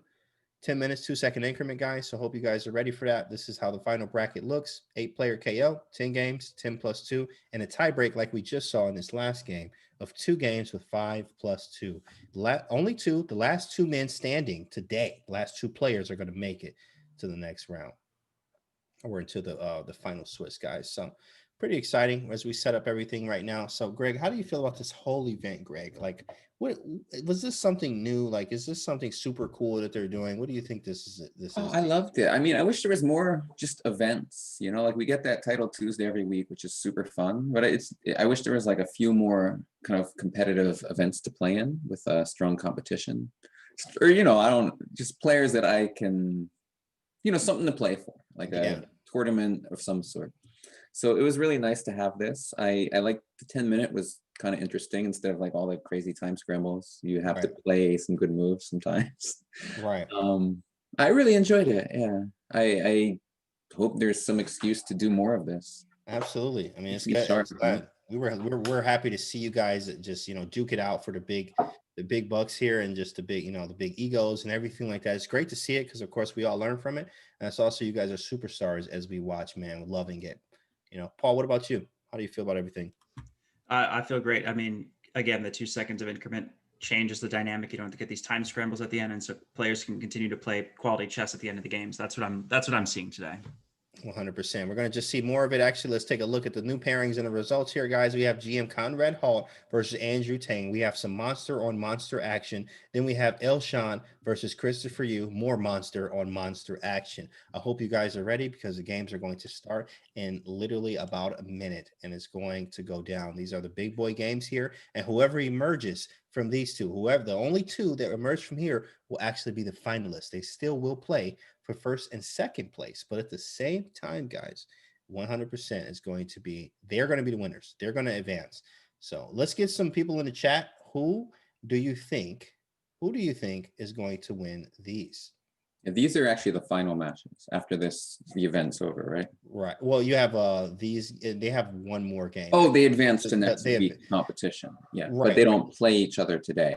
the other two, there'll be one more round after this for the last two to play.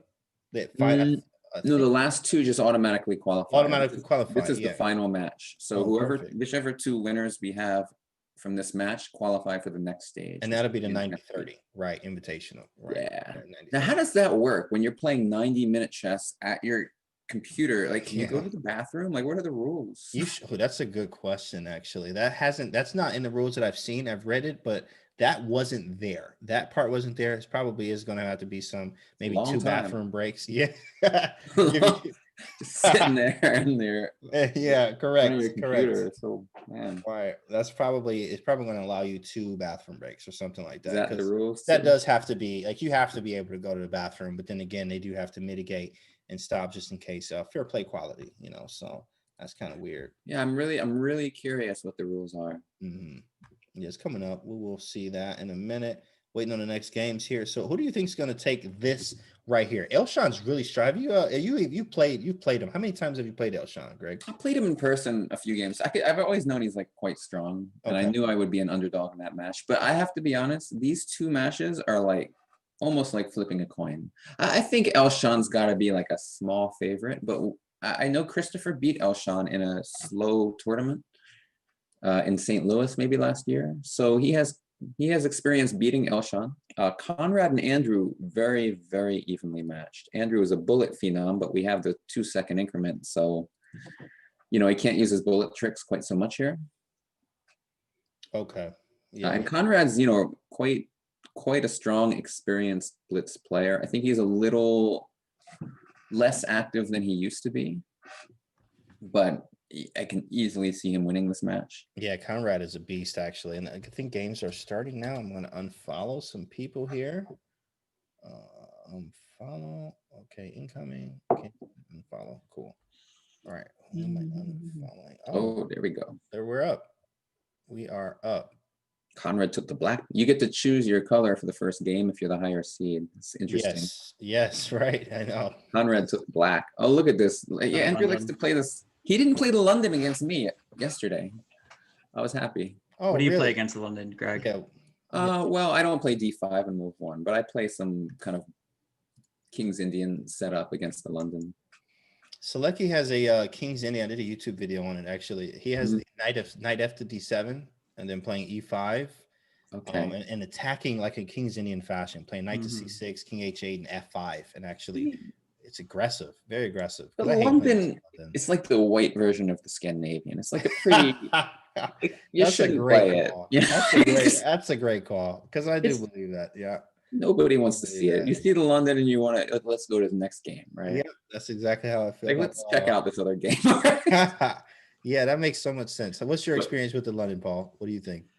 I mean, just like you guys, I try not to play D5.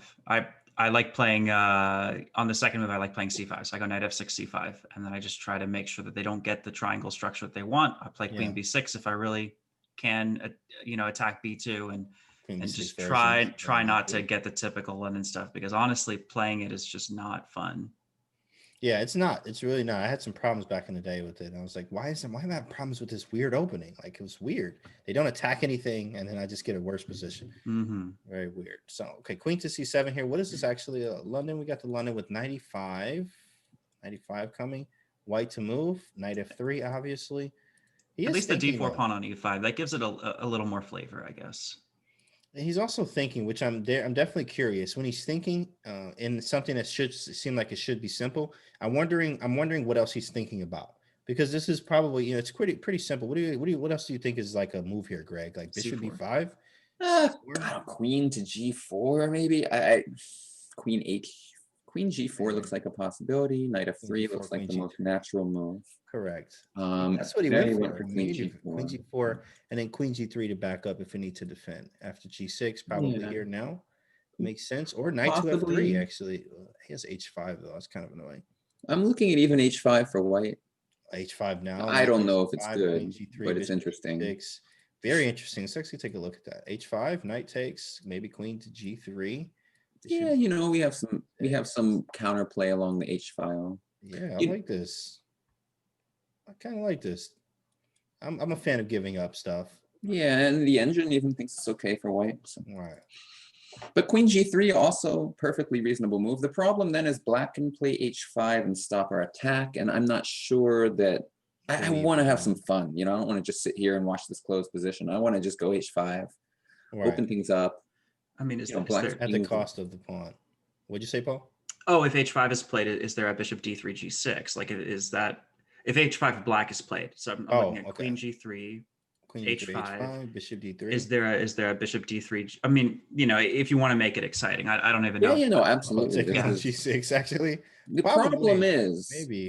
bishop g6 is not a threat because of rook to g8. Oh, rook Ouch. g8. But this still looks nice for white. It still looks quite pleasant. Mm-hmm. Maybe I'm Black's playing- bishop on c8, it's taking some time to develop. You have to play probably this way. Maybe even castling queenside at this point. Weird enough, that actually might be hard to break through if he does castle queenside. Just because we play b4 and a4 doesn't mean we get through. It's very, very kind of weird. Let's actually see if they've made any moves yet. Nothing played yet. Let's actually check out the next game while they figure this out. Elshawn and Christopher Yu. Now, what's this? This is this queen a8 idea. I've seen this a lot. I'm just not familiar with like this whole opening. I think this is like Queen's Indian or something, where they put the queen on a8 and bishop b7, and they follow this method. I've seen Faruja do this quite often, actually, probably maybe months ago. I don't think he plays like this anymore, but he played this a lot, and he had a lot of pressure on this diagonal here. Neo-Catalan English. What's your take on the English, Greg? You have good games, good memories, bad memories. Is this even English? This is like It says an something English weird. opening, Neo-Catalan defense decline. Okay, because it's very rare that you see a pawn on c4, a pawn on f4, and then the pawn back on d2. It's just like a little uncommon. Weird. Right. I mean, right. probably he will play d3 at some point. Bring the knight from e1 to the e5 square at some point. But this is very early in the game. It's very not much is happening yet. What do you think? Maybe at some moment black will try to play d4, open things up. Correct. I am a big fan of that, but just because it's here like this, why would you put it here and not ever, take or push? It wouldn't make even any sense at that point. Paul, what do you think?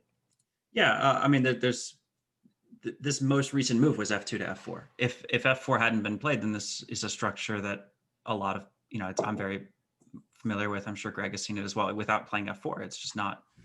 It's a bit strange. It's not bad, but it's strange. It is strange, and he's just, I guess, keeping his bishop line open for whatever reason. Eventually, this does have to move and declare himself in the center a little bit more. I think that's probably why it's like closer to being almost zeros, just because of the fact that there is nothing else in the center for white besides these two. And black does have some play. D4 is coming, as we mentioned in a little bit. Black has some play. Maybe knight f8, knight g6. It's kind of weird. Where does the knight go from here? But it does release the d file rook, we can use, and it is Christopher Yu's move. So I wonder what he's thinking here. E5 looks like some type of blunder for some reason. It looks cool. I really want to get this move in. It feels like I'm blundering. Oh, And you have the Andrew thinks the same D5 thing. square. D5, yeah. Yeah, I figure D5, the bishop's on it. Yeah, so no good. No good. So what do you do? Like, what is Black's move? You might have to go for D4. There's really not much else to do. A6 seems slow. And D4 is also, it can be a little risky because after you take that pawn, let's take the bishop first, sure. And then you take, I'm not sure that we take the bishop, by the way, and now knight to B5, it attacks the pawn with the knight on B5 and the bishop on B2. Yikes. But, you know, I'm still not so sure about that. White's king is quite weak in that position. He actually plays D3. Oh, wait, what happened? What was the move before for Black? Rook F to D8. So it was White's move? So he chose Rook D8 and then D3. So this is the live position now. And for Black... Yeah, it's not so clear to come up, like, it's not so easy to come up with a good plan. Maybe Black will play Knight F8, as you mentioned earlier. Yeah. Just kind of wait, see what White wants to do. White clearly doesn't know what he's doing either. Maybe, you know, the knight transfer to the E5 square makes sense because the knight on E1 is not doing very much, and the knight on E5 would be much better.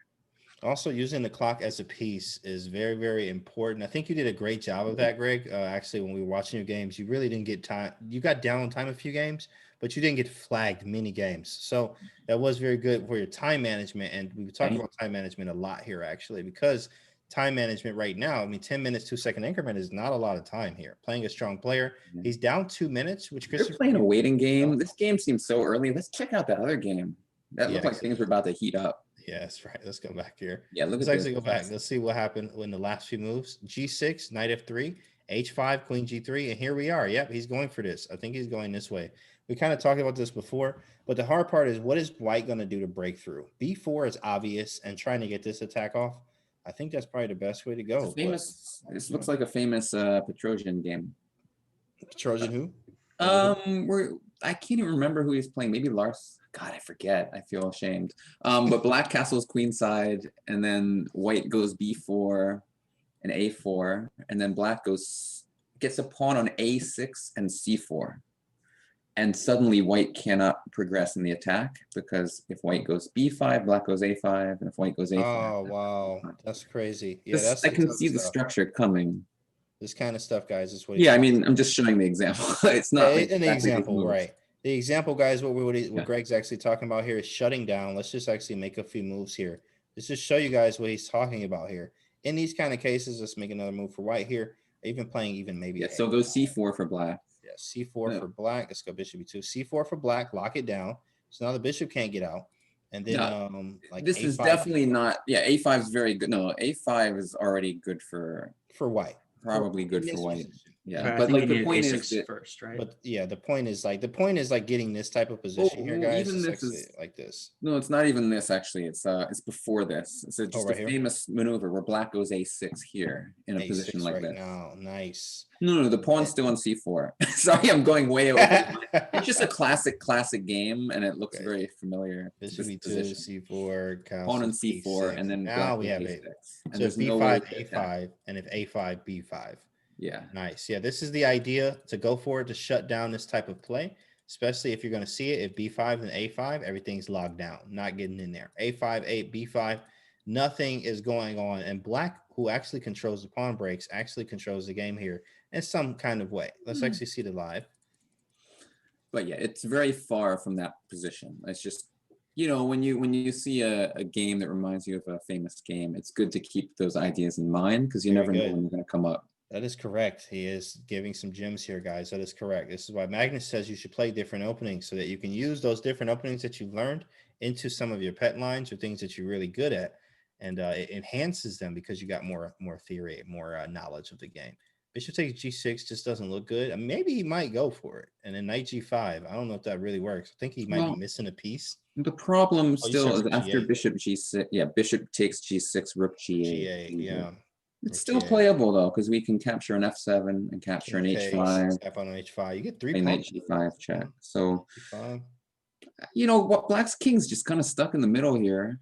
It's not so easy.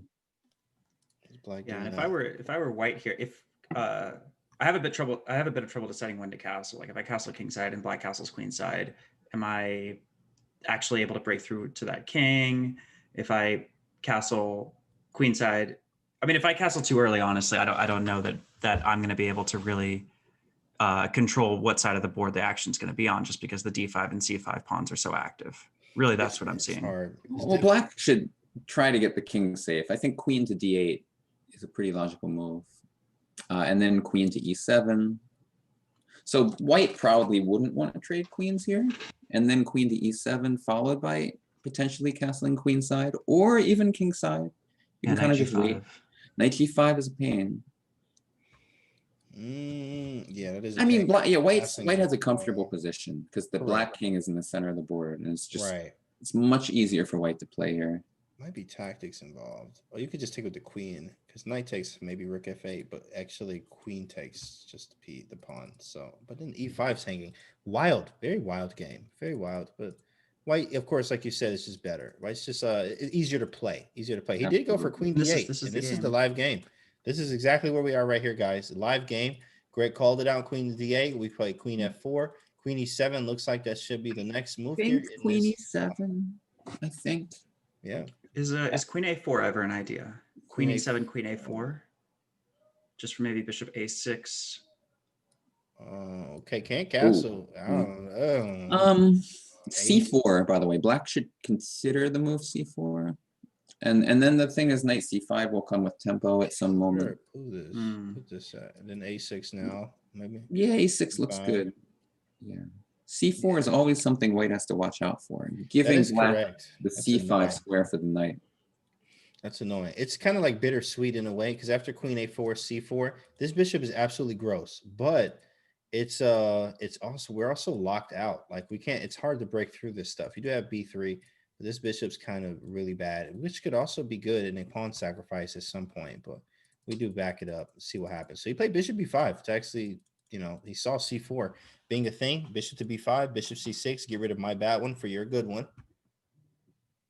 It's almost like a French. Yeah, literally almost like a French here. And queen a4 feels a bit better here than in the previous line, but I still don't have a ton of faith in it. It was just something I wanted to explore. Takes a6. I think he's just probably pushing for. Oh, there's pawn hanging. Well, too. now you have a problem with the pawn d5 pawn. Yikes! I have to go like here, c4. Right. It was important to keep the pin on the king, right? Because the black got so much pressure on e5 that you had to. You had to keep. That was the purpose of queen a4. Can I maintain the pin on the knight? And the answer is no. I mean, he went for it. Whoa, it's getting spicy here. Okay, so it's getting real spicy. Let's go back. What happened? Knight g5, threatening mate. He castles. We take on c6. He takes back. g4 all day. So and now, every day. yeah, it looks like white would want to open up the king side where the king is, but after g4, F6? so d4 is a possibility. F6 is strong too. F6, It feels strong. I'm concerned that you're opening up the king too much. What do I even do? Maybe take on h5. Can I just go knight f3? Knight f3. Then pawn takes. I think you can take on f6. Take on f6, and that's a good move. I have to take with the rook. Maybe queen to g3. Queen g3. h5 still hanging, doubling. The black king is yeah. I would probably can take on h5. And probably some good move. Knight h3 I think. Right now. You know what? I actually do like white though, because I can get out the way still. Knight to h3 is strong. Yeah, knight h3. H3 is nice. Knight f4 coming next. Whoa. Or queen g6. Whoa. All right. What do I do with life? Rook f7. Queen. Knight f4 maybe. I think black's opening up the side of the board where their king is, which seems very risky to me. That is correct. That is correct. He may wait. What happened? Did he put his knight back on f3? He really didn't play g4. Huh? He really did. I guess he might go now, but now, I mean, the f6. Oh wow. F6. I think he kind of had to go. Yeah, I don't know. Take That's it. right. That's right. It is a very risky move. It's extremely risky. I mean, queen h6 already looks scary right now. Yeah, that's also true. That's also true. How do you even do this? King f7 checking like this? No, it doesn't work. Yeah, I think he missed queen h6. Yeah, I think that's a blunder actually, right? That's it. Queen h6 is on the board. Rook f7, and then This we is- just take it. And I really think he just overlooked. I think F6 Right, is just yeah. a bad idea. yeah, Greg is right. F6 just doesn't work in any of the lines. It just looks really bad. F6 was a very bad move. It just didn't work, guys. Queen H6. This is why you don't make weaknesses around your king. It's here for a reason. If we go back here, guys, if you're in the chat and you make these kind of mistakes here, I mean, F6 looks like a good move, to be honest. But because it's so weak and the queen's not even helping with the defense, if the queen was a little bit closer, maybe we could play F6 and get away with it. But after F6, Queen H6 immediately puts some pressure on the position. Now you have to rely on tactics here, where they actually probably don't even work in our favor because we can run out of the way. And like Greg mentioned earlier, this king side is wide open. It's busted. There's too many weaknesses here. And the more weaknesses, the worse your position gets. Not looking that good here. Also, what's the Yeah. time? Penguin is down 2 minutes. Now, they do have 2 games here. This is the first game, but losing with white is a tough one. When you have to play black, you have to actually win if you lose with white. Pretty tough. Oh, let's see. Christopher Yu's down to 50 seconds in this game. Down to 50 seconds, down to 3 minutes basically on time here. That's a lot of time. A lot of time. Yeah, this game's really opened up, and it doesn't look like the complications are going away anytime soon. So Yeah. 50 seconds is not a lot to calculate all this. What's the piece count Games too? are so interesting. 37. Yikes. This bishop covers a lot. Hey, if you had to play that, that's a tough game. I mean, it is a tough game regardless. You're playing Elshon, but knight to d2 is just a hard move to make, man. Takes, bishop a5. At least we're getting some pieces off the board. That was a very nice move. Still defending a5 no matter what. Don't have many moves. This kind of sucks. Knight f3. Yeah, this is not a fun position. Taking made then knight f3 maybe. Yeah, we're gonna have an end game where like black's a little bit better maybe because of the pawn on c4, but it's not gonna be easy. Yeah, not gonna be easy one. This is still the first game too. 35 seconds here. I bet they're gonna draw because black only has 30 seconds left. Even though the engine says black's better, I think with this time situation, he's not gonna be able to win it. So unless somebody blunders, we time trouble. It does True. get the best of us. Let's see. Knight to e4. No blunder. If anyone wins, I bet it'll be white. Yeah. How fast is the white king in getting to the center? I just see like king g2 f3 being an idea later. It's just kind of faster than the black king. For black it'd take yeah, he's actually a little bit closer. Bishop b4 is interesting. Do we trade it or to not to trade? That's the question. Maybe bishop a1. Taking it. Not a fan of trades like that. It just depends on the position. I think I should keep this bishop for some reason. I think it's a monster. Bishop to a1. Just get out of the way here. 25 seconds and keep the time on him. I like bishop a1 or any move that doesn't trade the bishop, basically. Yeah, any move that doesn't trade the bishop. Which Hey, actually even king to g2 maybe, but like you don't want to take on b4. He plays rook b3 instead to I am this way. Also, is he threatening this? He looks like he may be threatening bishop takes g7 for the pawn here. Christopher uses his time, so that could be an advantage that Elshon could use based off of him thinking. And these, there's like less pieces on the board, so you can think a little bit faster, but he is using his time. So maybe try to make it very tricky for him. Rook f1, he moved here really quickly, right back to d3, very fast. 15 seconds, 2-second increment here, guys.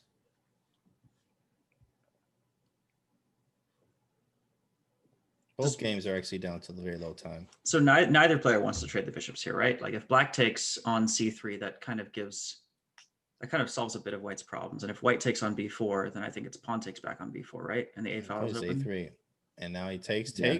rook c1 very quickly. Man, Christopher's very strong. That's an annoying move. It's very annoying because I can't move much. I gotta be careful on what I move as white here. Rook here, he runs into 95. He Rook pushes d4. it, but I thought, yeah, that's exactly why I didn't like No, but it does work. You're right. Yeah. rook d4. Okay, rook d5 too. Rook d5.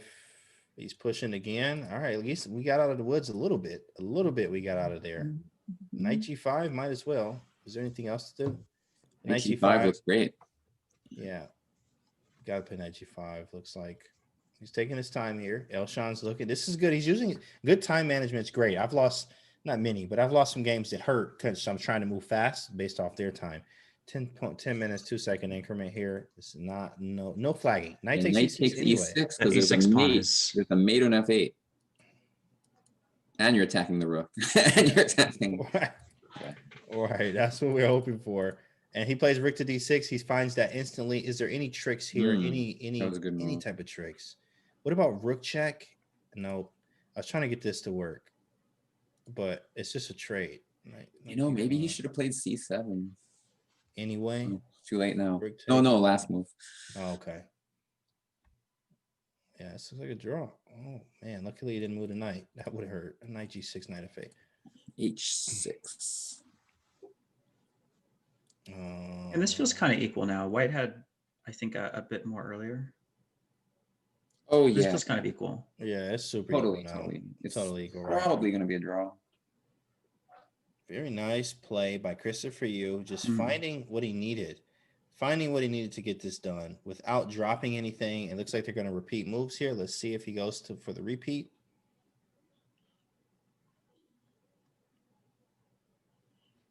Right. It's either hitting this rook as he's doing, or And there finding it a way is. to There's take the care draw. of Oh, there we the go. G4 All pawn. right, let's run the With the Opinions draw. game. He's down to 7 seconds here. Whoa, what happened to the penguin? What Whoa, what happened to the Hey. pawn? Never Oh, mind. man, it looks like.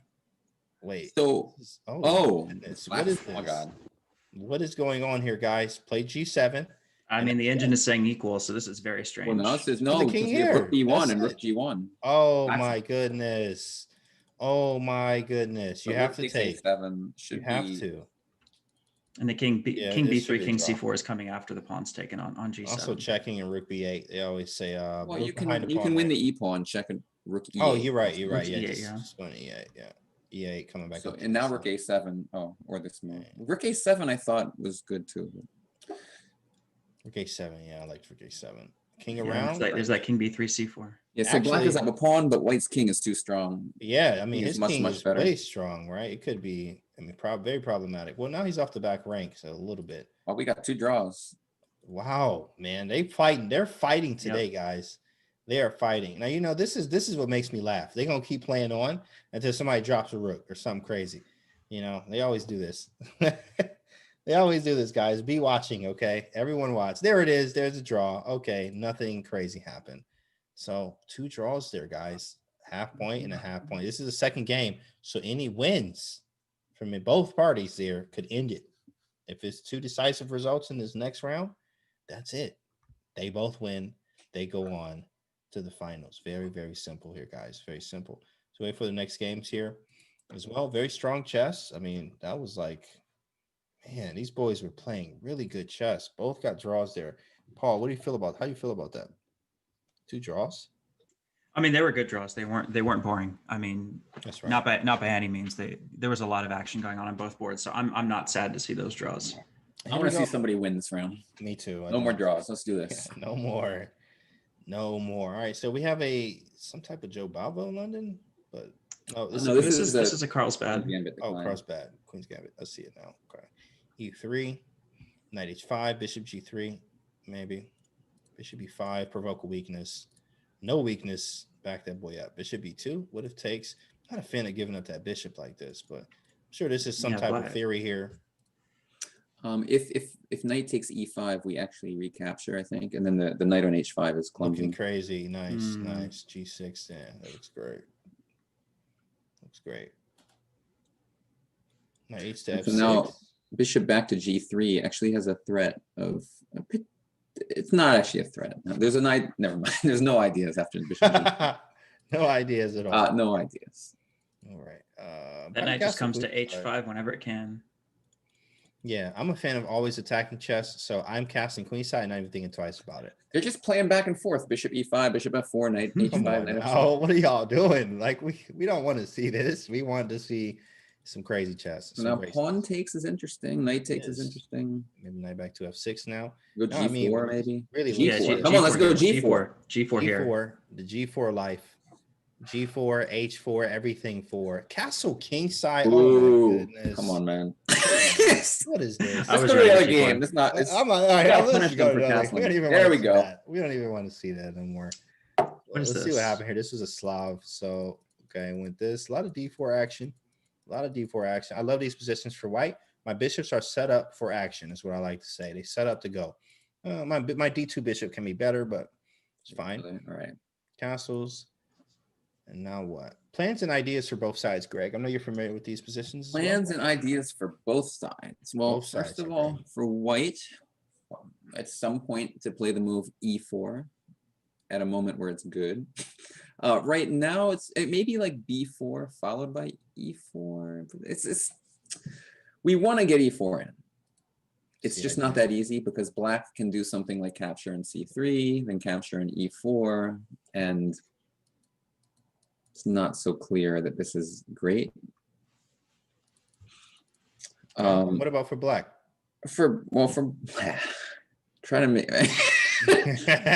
don't expose me as like not having any idea what's going on. As for black, I mean, we're kind of fighting against white's plans of, I think, of playing e4. So we're just trying to prepare for it. Potentially at some point going c5, maybe e5, like the arrows say. Yeah, that's about You it, know, right? it's one of Yeah. these, you know, rook e8's just a nice natural. Who would you prefer in this position? Well, white's a little bit better Yeah. because we have the two bishops, we have more space in the center, but it's a long, long way to go. This chess Right. game is just starting. Correct. Yeah, absolutely correct. Beautiful analysis here. E4. And b4 did happen. Bishop has to go back, correct, and then play e4. I mean, I don't see E4 is the idea, and then can black take something and play e5? I was just thinking that Oh wait, myself. no. Oh, you know, there's a wait. Oh, there's no takes? No, go back a move because clearly there's some trick. Well, when you play the move e4, the engine. Oh, goes the engine crazy. jumps. Let's see. Right. It does. It says play e5 now. Wow. E5 No, now. you know what? There's e5 now. Wow. That's E5 like now. winning? What? That's Oh, because the d4 pawn is gross. Yeah, so I looking. mean, it's a complicated position. Whoa. right. If I had a knight on f3 instead of a queen, then that d4 pawn wouldn't be nearly as much of a problem. This is a position we're looking at there. That's a wild one. That's a wild one. And here we have e5 after b5. And black is the one pushing for some big boy play here. Yeah, Elshan's doing. I like Elshan's chances, even though it's pretty balanced. I think black has the initiative. Black's making moves that white's not expecting. Black's up 2.5 minutes on the clock. White doesn't seem to have any advantage, and I think in Christopher's spot, he can feel it. He can feel it like he doesn't have an advantage here, and he's already kind of on the defense. Yeah. And that's not a pleasant feeling when you're white. Right. Right. When you have the white pieces, you're looking for that advantage as quickly as possible. When you don't get it, psychologically, a lot of times when you're playing with the white pieces and you don't get that advantage you're looking for out of the opening, as soon as black is able to be equal, sometimes, as the engine says, is equal, but as a human here, black's better right now due to whatever kind of tactics that may happen if we can't figure this out. just getting Even beat down sharp. time as well. It's getting very sharp. Absolutely. E4 is The question playable. is like, Isn't which one? E4 a playable move? Yeah. Absolutely. And then queen where? You got to go D1 because the in-between moves. Yeah, you can move the queen away, and then you're attacking d7. Okay. Right. And then, yeah, you have to go here. So maybe what, taking this way or taking on D3? Probably this. Bishop E2. Yeah, I mean, I'm not sure about E4. I actually didn't see. I forgot that White could just play queen to D1. He went for it. That's the Oh, he move on did? the board. Okay. He goes for it. Queen D1 was played instantly by Christopher Yu. Understanding I have no other moves, Queen E2 fails on the spot. So Queen to D1. Now we have two moves to choose from here. Which one will he choose? Let's see. Probably, principally speaking, just taking. He's going to just capture back. But I actually would have preferred. I would have considered D3? not playing E4 like he did. Oh, okay. Going back here. Oops. Or just taking C6 immediately. I Yeah. think it would have been an interesting move. But Actually, this is a little bit more solid, I think. Well, what about taking? well, then That was probably the problem. we could take it back. Oh, you still can take. Yeah, because E4 still works. Yeah, That's this is great. the idea. E4 still works. Yeah. I only say I just feel like it makes the game more complex for White. But I think what Elshan did is totally fine too. Black has a perfectly comfortable position. He does. His bishop is beautiful. Absolutely beautiful bishop. Now, G3 will now, yeah, we don't have the light square bishop, so we don't have to worry about H3 or anything, but G3 does block it. We do have the C file and some type of C5 square. White has this compensation, but black has their own. This knight's not that good. They're kind of redundant knights. Figure out what to do with these knights here. Pretty rough. Let's actually go back to the next game and see what happened here. Okay, now it's a little spicy. Okay, I like what I'm seeing here. Comrade Holt is going for attack mode. Now I do know Andrew Tang is a defensive wizard. So let's see what happens. I actually want to see how this transpired. What happened in the last moves? But they played something crazy. Like it was like, oh, castle king side, and then he went for this attack. Queen F2, Queen H4, Rook E2. Interesting. I don't know. Maybe is that for G4? Yeah, I feel like G4 could have been played for like the past 5 moves and still been a fine size. No, That's true, G4, there was a actually. tactical problem. Was there? Yeah, After that's why he passing? played rook e2. If he Oh. played G4 immediately, Black could potentially capture. Oh, maybe not because the H7 square. Oh, the rook was on E1. I thought it was on C1, C2. Sorry. Okay. So I think rook e2, like you said, is to maybe G4 and rook to G2 Mhm. Yeah, to G4. kind of keep the options open. Yeah, he's under some fire here. He is down 3 minutes. Andrew Tang understands right now that I have some fire under me now. H7 is a little loose. There's a rook lifting. G4 is coming, and there is no immediate plan of attack for Black here. So when you have these kind of issues, sometimes he might have to go for bishop takes and knight e4. Yeah, that's one method of quelling the attack. Right. Yeah, that looks like he needs to do something ASAP. He plays C5. C5. Oh, I don't believe in C5, it. yeah. I don't believe in it by far. Just go G4, I think. Yeah, G4 anyway. I don't believe in this move, C5. A lot of trouble here. A lot of trouble. We don't have to touch this pawn at all.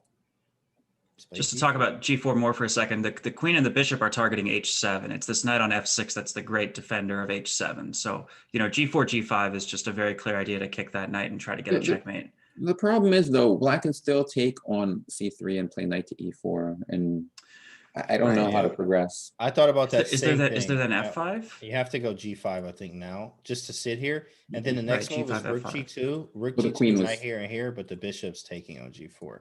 So there's you may have to play F5. This is like you need a trade and then F5. Trade on E4 and then F5. Is that possible? Oh yeah, nice. It's Black to move first, though. Oh yeah, Black to move. Yeah, I think. Yeah, bishop F5. Does that keep the pawns from moving? Yeah, I don't like this. This feels fine for Black. Yeah, I think White should do something to stop this blockade. This blockade from happening. Looks are very deceiving because this looked great for White, but now it's not great anymore. So what's the big threat with G4 then if it's not about kicking this F6 knight? I mean, that's always an idea. Good. I changed my mind. Yeah. Yeah. Right. So we're all looking at this idea and it doesn't work? It doesn't work. Yeah. Yeah, it's probably not really. I think he's trying to divert the rook maybe to, oh, no, you can't play knight G4. Yeah, I don't know. This looked good, man. I mean, this looked great for White here, but obviously the engine's like, yeah, it's about equal. Best play equal. That's crazy. It's crazy. Rook looks great. I mean, G4 has to be played. There it is, but I mean, this knight E4, you can't play it now. Well, take and then knight E4 also. Queen sorry, the rook. I'm sorry. That's why he moved his queen on E7. Yeah. That was the point. Yeah, but you could capture and. There's also no bishop pressure on H7 anymore. Like takes A6. I'm not sure. And then play 94. Oh, this is losing. For some reason, that was a very bad move. Engine does not like that at all. So what did we do wrong? G5 right away. G5. Bishop B3 is straight up winning. Yeah, bishop D3 with the threat of G5. Yeah, G5. Yeah, it just said this is crushing at this point. Okay. So live position is here. How's Andrew doing?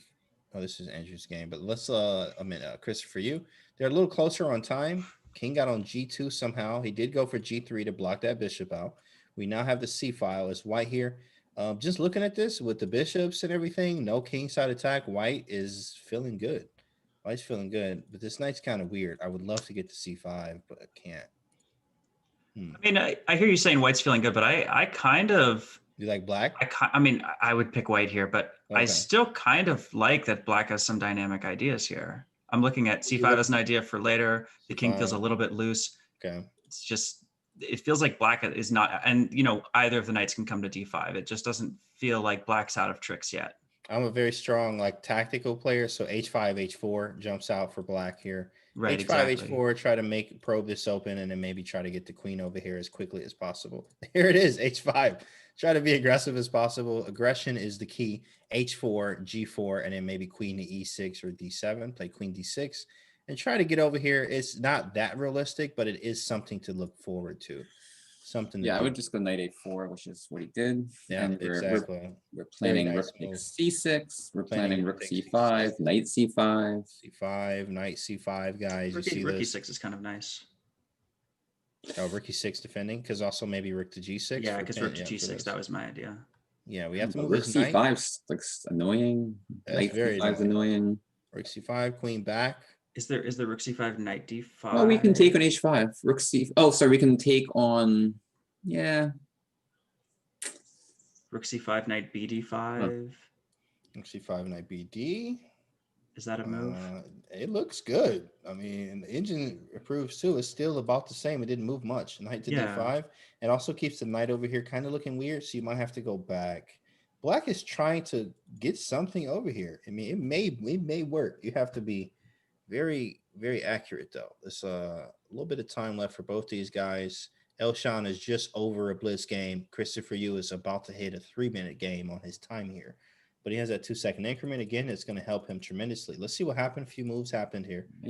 Knight c5, rook e7, knight a6, hitting the bishop and c6 at the same time. That's very strong. Look for all your moves, guys. That's Well, nice. it's strong because black with the pawn on h5 and all the pieces on the king side wants to attack. So we're going to trade off our knight for this attacking bishop. And we always have the option to trade that. Very Mhm. strong. Well, I guess we don't Take anymore. this. But we can play bishop to Take b4. that. We can play rook takes. Bishop to b4 looks logical. Rook takes c6 is, of course, also a good idea. Yeah, he took on c6. And I think your bishop's trapped. You may not be able to actually get away with this. Like, how do you get out if I play bishop takes a3, maybe queen b3? Yeah, Bishop the might be bishop's out. low on squares. Low on squares, guys. And that was a pawn. Christopher Yu is fighting. We're gonna win. He's gonna win. Fighting. He wants the U.S. championship. He's going for He's going. Yeah. Oh man, he's going for the U.S. championship, guys. Wow, queen to d5 is on the board, hitting the rook. And what now? Oh, he just Wow. wow. That was so Tactics. fast. That was so fast. It's just a clear Wow. extra I mean, pawn. they both Bam, must bam, have bam. seen it in order to move that fast. Queen to I mean, b3, all rook to pre-moved. c1. Oh yeah, queen And b3 this- actually. Queen b3, rook c1. Yeah, I that's the mean, best way to play. Elshan in big trouble. This is what he gets for beating me. Like what I see is this big. Oh, you go. Sorry. I'm gonna go through Christopher Yu. What'd you say? Oh, I was just going to say that this d4 pawn really makes the difference here. You know, the material's all equal except for this d4 pawn is white's extra pawn. It's really making a good impression on the board. Powerful, helping the c5 knight, also a pass pawn when we trade more. And this could be weak. I mean, this looks very good for white here. He's doing this great. G4 was my first move anyway. I honestly didn't think twice about it. G4 just seemed right, but you have to be careful of how he attacks. Maybe queen b1. Weird move, but I want to get this bishop involved too. That's the reason being, because he can defend on rook e8. Queen b1. No, he has knight f6. Anyway. Well, he just moved the knight from f6 to h7, but he's going to put it on g5. That's a strong square too. Um, Very strong. Cannot eliminate him yet. I didn't love knight c5, but clearly white was still doing very well. I would just try to get the rook and the queen into the game. Queen to b3, rook to c1, maybe rook to b1, maybe queen b3, a4, a5. Just play on the side, because how does black attack really? It's not so easy. If knight g5 happens too, yeah. He's getting low on time. Christopher Yu is having a very tough time right now. That's a big gap. Now, I think it was the last game was the same way with the big gap, and he was able to draw it. So let's see if he needs to win this here. game. Yeah, he needs to win this one. Right. With a position like this, you can't be okay with a draw, and it's very hard to win with low time. So I mean, I think just bring the queen out. What are we scared of? He plays a4. A4, sure. That's a a4, a5. Just got to do something. Right, move a little faster. Got to do something. Queen b3 is doing the secondary move as well, just reversing it a little bit, maybe playing queen b3 next move or playing a5. Oh, game's over between these guys. Looks like they drew. Looks like they drew. Was that the second game? 2 draws? So that's it. Okay. So they have to now we got some blitz tiebreak for them. Yeah, blitz tiebreak. No, another draw, guys. Sorry for all the people that wanted to see people swinging at each other. That is a draw. This isn't going to be a draw. This one's not, right? You will see the blitz games, though. The blitz games will be coming up very soon here. But we're going to finish this one out first. Rook to d8. Queen takes c5 is not working at all. So he plays knight to d5. We do have a passed pawn, though. Just like how Greg said, look at that. Queen comes to b3. We use the side, play on the side that you're strongest on. And the pawn structure points this way, which usually tells you what side you should play on. So he's doing good. Queen to b3, playing a5, probably play a6, put the queen on b7. Try to create a passed pawn, make it work. And like Greg said before, What is the actual plan? What is the actual plan when you get this knight here? How do you actually break through? Rook B1. What do you actually do here? Rook to B1.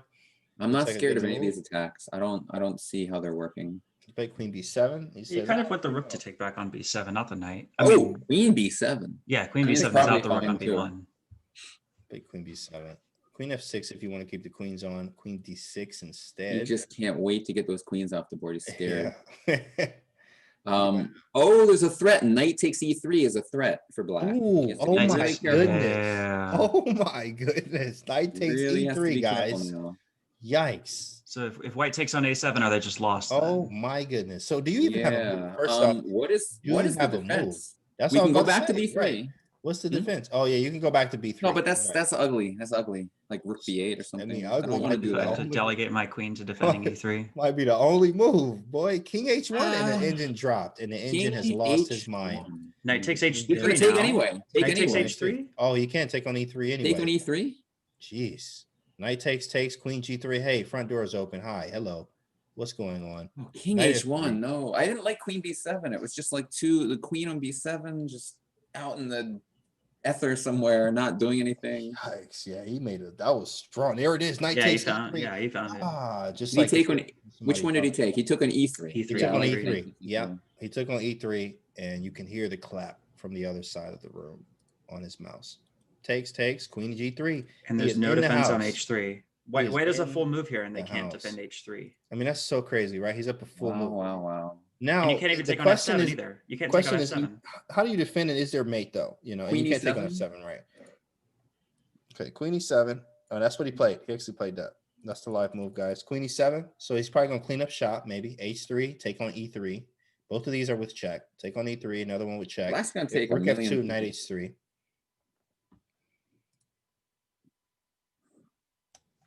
He's thinking, do I have something better? I mean, honestly, shoot, you have to take this, man. Oh, uh-oh. He might say it's a draw.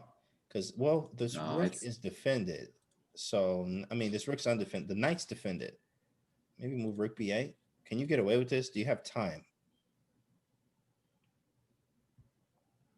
Rook's hanging. Knight's defended. If we move the rook, does white have a very strong move that ends it for us? Maybe just rook to B8. 22 seconds, though, for I mean, Chris and Rook B8. Yeah. Even, well,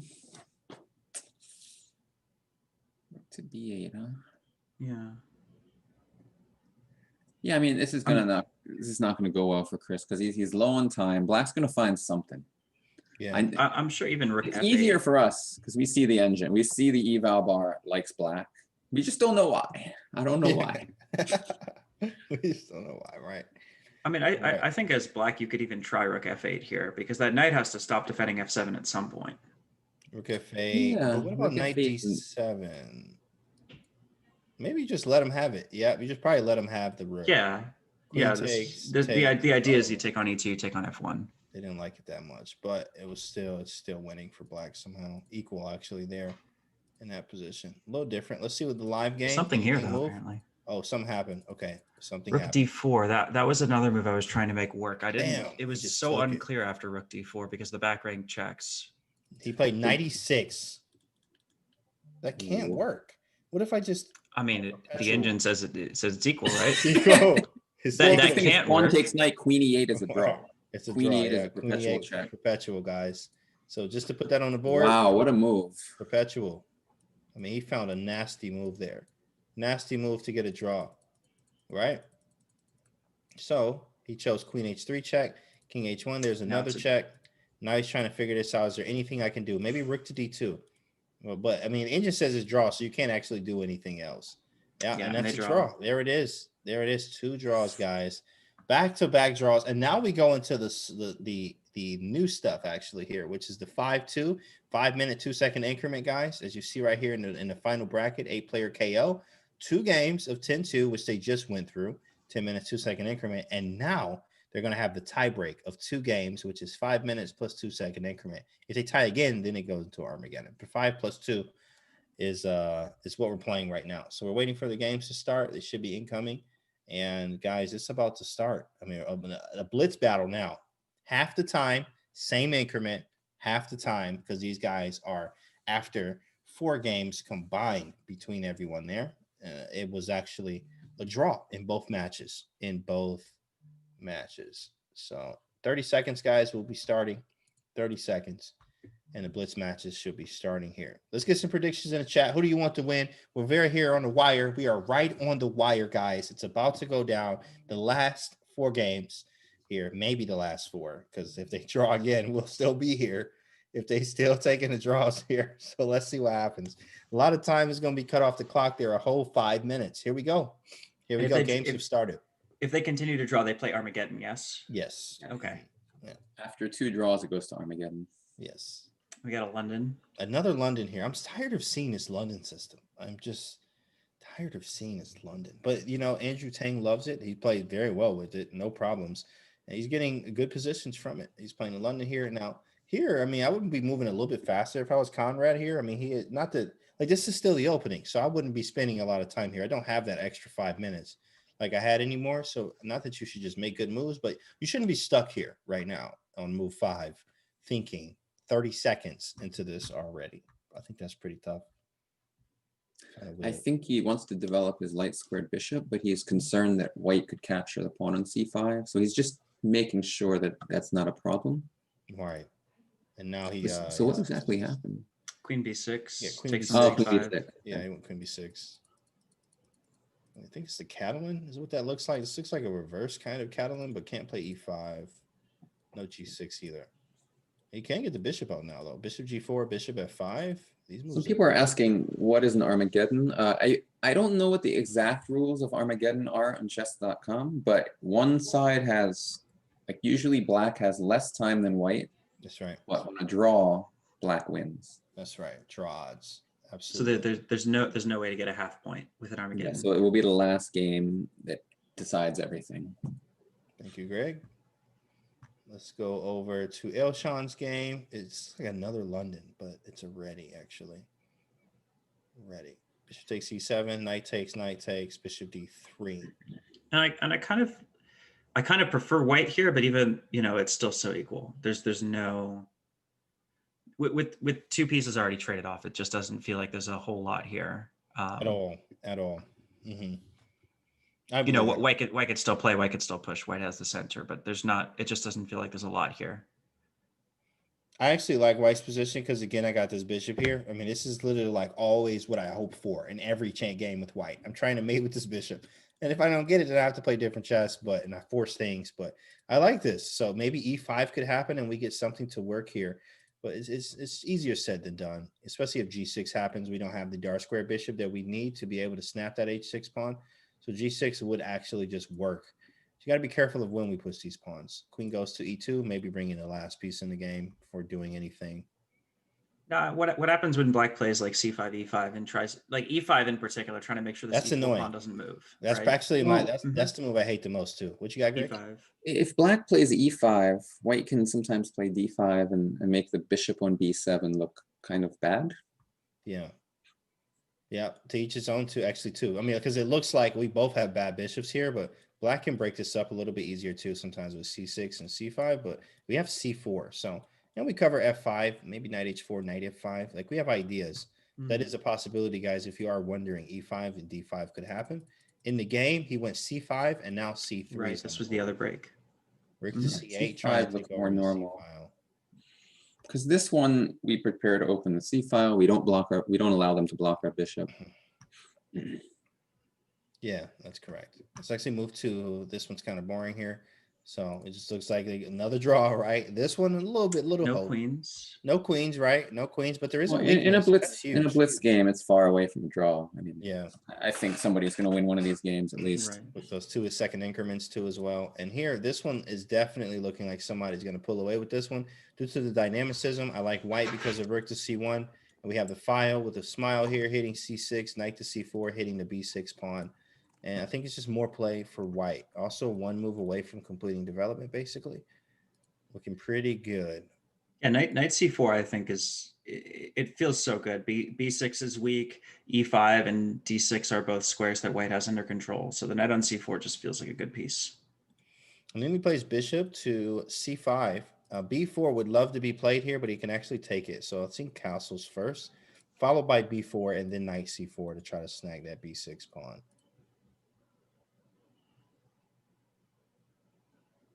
I'm just thinking though. Well, it might be a castle queen side, but that wouldn't help though. B4, knight C4 anyway. You know what's funny? If castle's queenside, what black can play? Rook takes A3, maybe. If castle queen side, oh, you mean oh Take my, let's put A3. that on the board, guys. Yeah. Just for kicks and giggles here. Look at this here. Oh, I thought you meant if white. Yeah, okay. Oh my It's goodness. like a Bowden's Is that mate. mate? This is mate, guys. Gross. This is like a Puzzle rush, Bowden's you know. mate right I've here. been doing a lot of puzzle rush lately, so I'm good at this tactic. Yeah, nice. Also hitting rook A1 mate as well, guys. Look at that. Don't castle queen side. Don't castle queen side.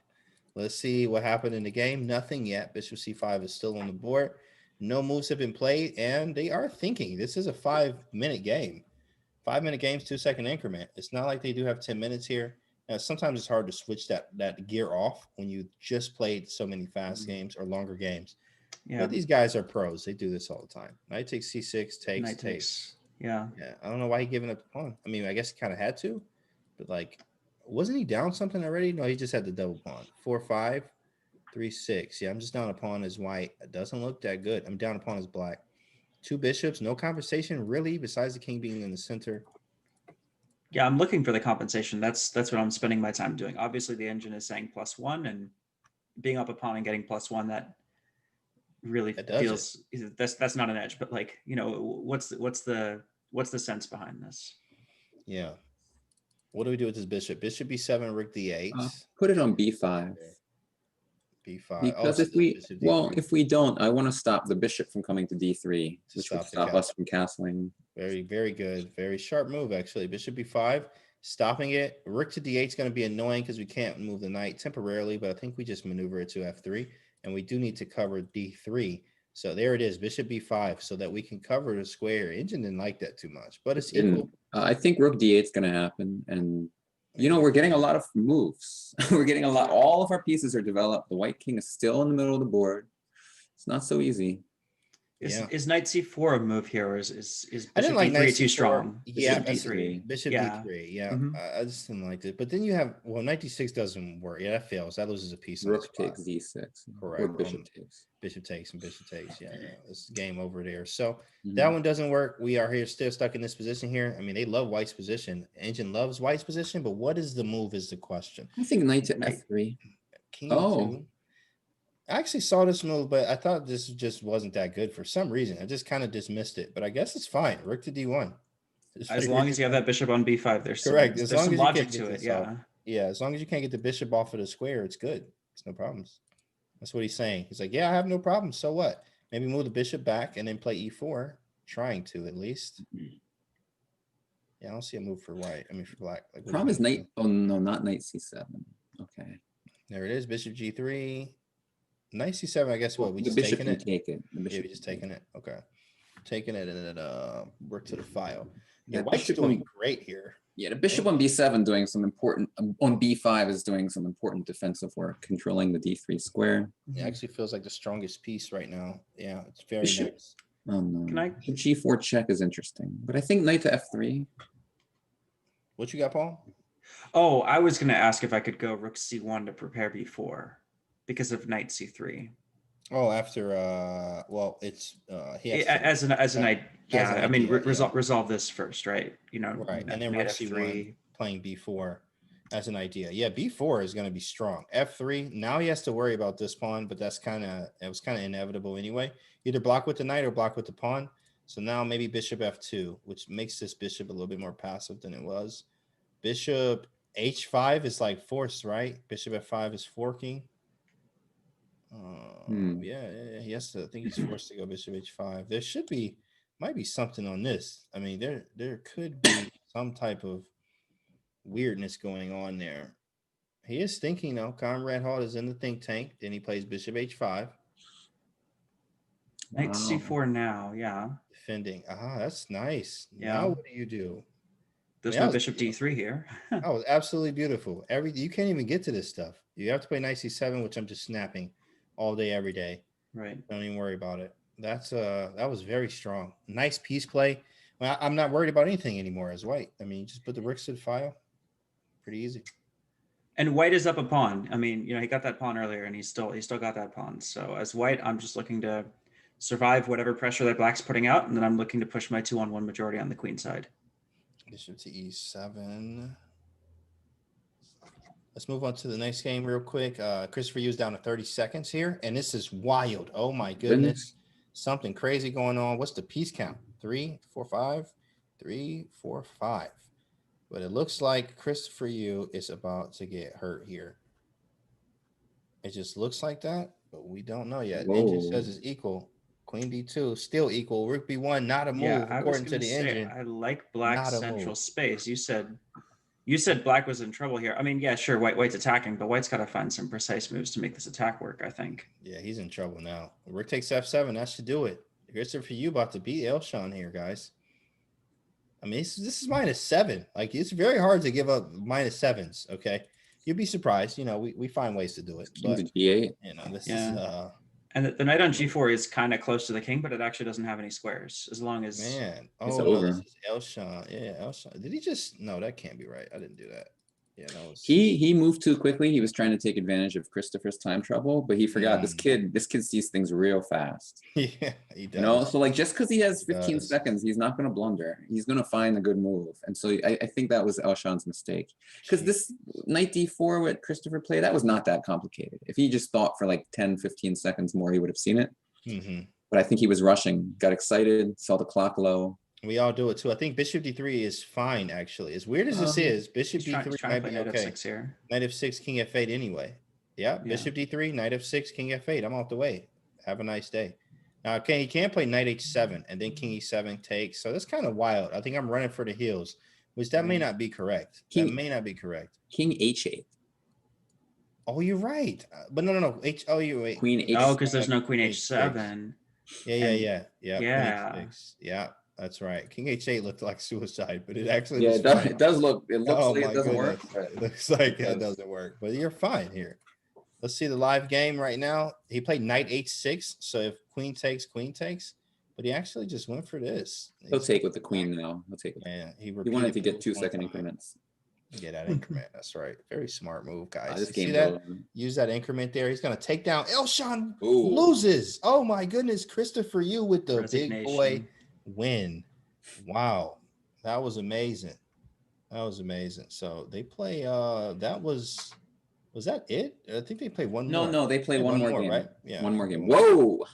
What happened here? Andrew White is dominating here. Very winning. Has a lot of extra pieces. We left, and then this happened.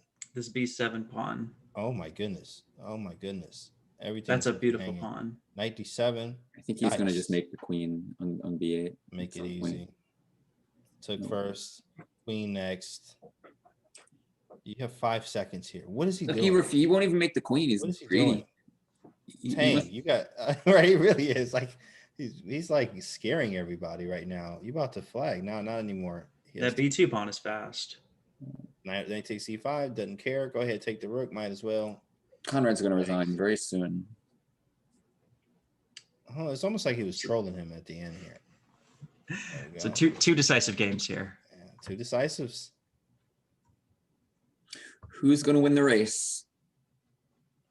Who's going to win the race? Here we go. And Andrew Tang wins that one, guys. And now this could be the final game. This could be the final game for literally everyone. I mean, of course, Elshan needs to win, and Conrad Holt needs to win. They need to win their games for them to tie and then go into another Armageddon. Next round incoming. Right, the next round is up to date, guys. Is coming in a few seconds here. So what do you guys think? What's predictions in the chat? What do you think is going to happen here? The games are live now. Do you think Conrad Holt has a chance here to draw? I mean, to win this game, because this is a must-win situation. And we also have Elshan playing Christopher Yu. Elshan is the one under fire here, needing to win. I think Elshan has a better chance than Conrad does to win. Yeah, I think the same. So last time he took on d5, right? We got a Carlsbad structure very early. Mm-hmm. So there was knight f6 and then takes on d5. So I want to see if they play this again. Knight c3 is on the board. Wow. He's thinking bishop He e7, trying to can't back. play something else, I guess. No, this is the same thing. It's a different way to play. Knight of 6, same thing. Yeah, knight Yeah, h5. same I think it's the exact same Yeah, moves, I think. Oh, is it? Okay. He was just And thinking then- about whether he wanted to repeat it or not. Yeah. yeah. And he chose, yeah, we're Bishop going to f4, it. Why not? castles. Oh, I thought he played bishop f4 last time, right? That's a good question. No, I think he went back to g3. And then there's knight h5 now, and then bishop back to e5. That's what he played last time. Yeah. I mean, I'm just getting out the way. Like castle queenside, just go for it. So last game he played bishop back to e5 in this position. Bishop e5. Oh, Okay, so knight now to he's e5, playing a though. different move. Yep, we would love for knight takes g3, guys. Obviously, we get this open h file. Knight takes e5, maybe take anyway. Open the h file. That's a nice move. You might have to just go back to civilization, and that's like a concession at that point. If you got to go back to f6 and my knight's on e5, it's a better position. I like this for white, even though the engine says it's You equal. can still take and then go g6. Yeah, okay, that's what he did. Really, Because Man. white can't attack so easily here. Right, I was going to say, it feels kind of wrong to go knight h5 and not take on g3. I mean, if you go knight h5 and you don't take on g3, something feels a little bit wrong. I feel like I'm mating in like 5 moves. I feel like it's No, like mating. black can put the bishop on f6 or g7, and it's not easy to attack. Like the position's very solid for black. Man, I'm trying to crush through here. Like I have to. imagine that bishop on g7. Right? That's true though. Bishop f6, bishop g7 gets very annoying. So we I do wanna- have to put some pressure here. Like you have to do something now as white, meaning rook h2 and doubling, or else you Ooh, know I don't know. The he king gets that in. g7 is That's weird. bad. I think he's Here- going rook h8, but you're right about that actually. That's Like weird. yeah, it's kind of weird. Kind of weird. Yeah, maybe rook h2. Rook maybe h2, rook h8, double up, and double up doesn't do much yet. So king to g7. guys. Yeah, hearing you guys debate the position earlier, I feel like I want to see James versus Greg, where James takes the white side and Greg takes the black side here. Yeah, Greg's up. I think he's up 2 right now. We only played 2 games like ever. He Oh, won yeah? one. Yeah, I was mad because I was trying to crush him and it just didn't work. His tactics are very nice. I'm tactically strong. And I was like, oh, he hit me with a tactic. And I was like, dang, I got hit with my own stuff. One of those games I think was just opening theory and like the accelerated dragon, if I remember. Yeah, correctly. yeah. Because I think he played something weird where I think I had to play accelerated or something. I don't remember, but it's tough games. I was like, yeah, Greg's strong for a reason. Very strong for a reason. D takes e4. I don't like this move, king g7. I feel like it makes the bishop on g7. It's so hard to attack that king. I thought he would take with the queen, but okay. Yeah. Yeah. I would have taken with the queen, honestly, as well. Because I don't know what my next move is for this knight. Maybe f4, but knight g5 is never happening with this bishop and queen battery here and my king being here. And the rook's still not there yet. Honestly, yeah, black is able to defend this.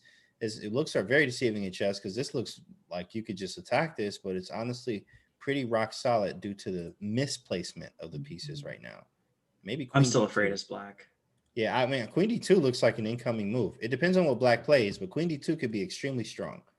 Takes. Queen a5 here. Oh Yeah, yeah, no, queen I can't a5. do queen d2. Yeah, he's getting that action. Maybe knight f6.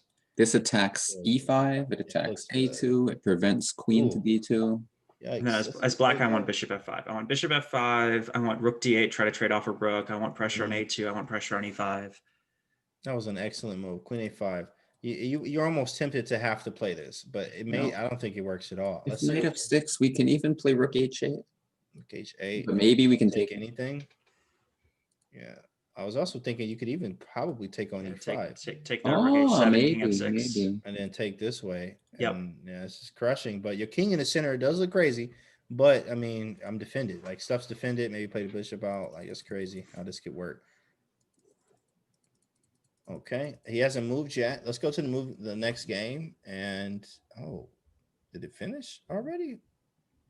Whoa, Christopher Are they already done? won? Did he win already? No, we saw this one. What? What happened here? Oh my goodness. What Whoa. happened right here? How do you win in 10 moves? Whoa. Okay, so he plays. Congratulations, Christopher. Right, Christopher 14 years for- old, and he's going to get a lot of slow chess against some of the best players in the country. in the country, right? G4, queen check, bishop Oh. e2. Nice. Black This is is swinging almost like the here. Scandinavian. I was just about to say that. He Queen just moving smashed all the over, and this is queen. what happens when you move the queen around. I'm trying to tell people. Hit him with the check. What is this? Oh What my is going on? goodness. This is it. Yeah. This is Scandinavian. Wow. Like you just get crushed when you play like this. Yeah, this is why, guys, if you're a Scandi fan, this is what you avoid. If you're a Scandinavian player, that was it. He got crushed, bro. I mean, Like, Elshon's a strong absolutely player, crushed. but when he plays this Scandinavian type position, even he doesn't have a chance. It's He just played too a bad. Scandinavian type H5 type. And this was so H4. aggressive too. This Oh, is yep. just And no development. coming out Yeah, I don't swinging. know. This is Fight not just how to play a absolutely must-win game. crushed. Like he was trying to just, you know, you can just play normal and win, but he tried to win the game in 5 moves with black. Right. With yeah, and it didn't Doesn't work. work. It backfired very hard there, especially against the young prodigy, Christopher Yu. Congratulations to Christopher. Congratulations, right. So now he is in. He is in. So he goes. So now this is down to the wire here. It looks like the young phenoms. If Andrew Tang wins this one, the young ones, the young guys, the young prodigies. So what happens with Andrew's Turks on like 18? 20 now, 19, 20. maybe. Oh, Yeah, what happens here with 52. black? this is bad Bad for who? for Black. for I mean, for white. white, It's for bad white. for white. White Yeah. doesn't even have an attack anymore. You don't I even do correct. anything. You're gonna have to try knight f6. Like there's nothing else to do. Knight f6. Like this is failing. Everything else is lost here. It looks very bad. Queen to c3, maybe trying it. You're trying Knight to f6 rook h8, as Greg said earlier. I mean, geez, And like guys, bishop sucks. f5 is just it's once this knight leaves, I feel like bishop f5 is going to give a lot of mating It's ideas almost on the lights king. out. So maybe trying g4 right now. G4 just to play f5 because we know the bishop's coming here. So maybe g4 could be a move. Okay. Queen c3. Yeah, I understand. I mean, you might as well go for it. Like at this point, you do play a little bit of hope chess. We tell people don't play hope chess, but here you're gonna have to hope a little bit because this doesn't look that good. I mean, rook's coming to d8, check's coming. And this is at Andrew's least going got to this. exchange off one pair of rooks. Here it is. He's going for it. I mean, you have to. What else do you do? h5? You might just sack it. No, that's Maybe, risky. rook h8. H5 looks risky, but either rook h8, you can maybe even just take on f6 and walk back with the king. Ah, yes. Actually, I don't know. I mean, you may be able to get away with this. King g8, queen d4. That looks risky. I don't think that does anything. It's close, but I think I'm too far behind. yeah, Too I far mean, behind white's there. king is very exposed. So. Also, not a lot of time here, too. This is when you see some of the most fun chess. Not a lot of time, complicated position. Who's getting mated first? Well, I'm not sure. I'm not sure that white's actually mating black. White's probably just winning material. I see a risky move that you might not want to play. Oh, he didn't do it. All right. Yeah, rook h8 is also totally good for black. So now maybe g4, f5. I think we have a little bit of time to do something now. Oh, but he has bishop b3 incoming. He's playing bishop d3. What about bishop b3? Maybe e6 doesn't work. I want that rook on d8. Our only piece Yeah. not working is that rook on a8. Let's put it on d8. That's right. We have to Get probably to work. maybe And for everyone who's wondering about the a1 check, you don't play queen a1 because when the king goes to d2, your queen on a1's attacked. It doesn't really actually give you any progress as black. very good. there's- Very good call there, Paul. Actually. Right. Absolutely. For anyone wondering, just doing the check doesn't just work because now I can run to the other side of the board and have no issues actually. If you think about it. And it's white with tempo because white's striking at the queen. Correct. And now queen d2, actually after queen to b3 was played, he said no trades because I'm already losing. This endgame doesn't look great for me at all if I'm playing white here. I mean, this game period right now does not look that good. We do have some chances, but we have to be careful. Maybe queen e3 to keep the threat up. The threat right now is actually f5 threatening mate. That's what he's trying to get. That's what he's trying to get. Queen e3. So no matter what black does, if it's not checked, we might be able to go f5. This is our last chance at, anything, any type of hope here. 30 seconds left. You know, there's I a think. problem though. Black only needs to draw, and like bishop a3 is a interesting move. Oh, you're right. You're Bishop playing with A3. two results. Yeah, when you're playing for a draw, Tang there goes too. Tang goes to the next round on a draw, but he's down to 20 seconds. Down to 20 seconds. I think he's gonna go bishop a3 Bishop or bishop c3 bishop C3. instead. So you can move the that bishop on one's weird. d3. Move the bishop on d3 with a no. Queen b2, mate. Yeah, queen b2. Yeah, no, you're Play right. queen f2. f2. That was a good Right, move. b2. Queen f2 was a good move. That was pretty good. Queen to That's pretty a good. move. Oh, queen a2. What about here? You know what I don't Queen a2, like? I bishop don't like. b1.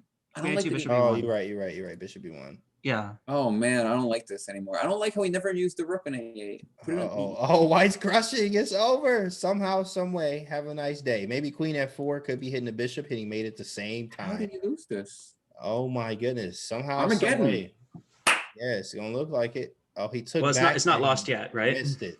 Why There's did still he go some queen game F4? left. Just missed it. Bishop takes D3. There's no checks. He messed it up. He should have put the queen on F4, threatening mate, but didn't see it. Now black is the Knight one H5 with, check. but this is mate. Oh my goodness. Queen C4 is Knight mate. H5 check.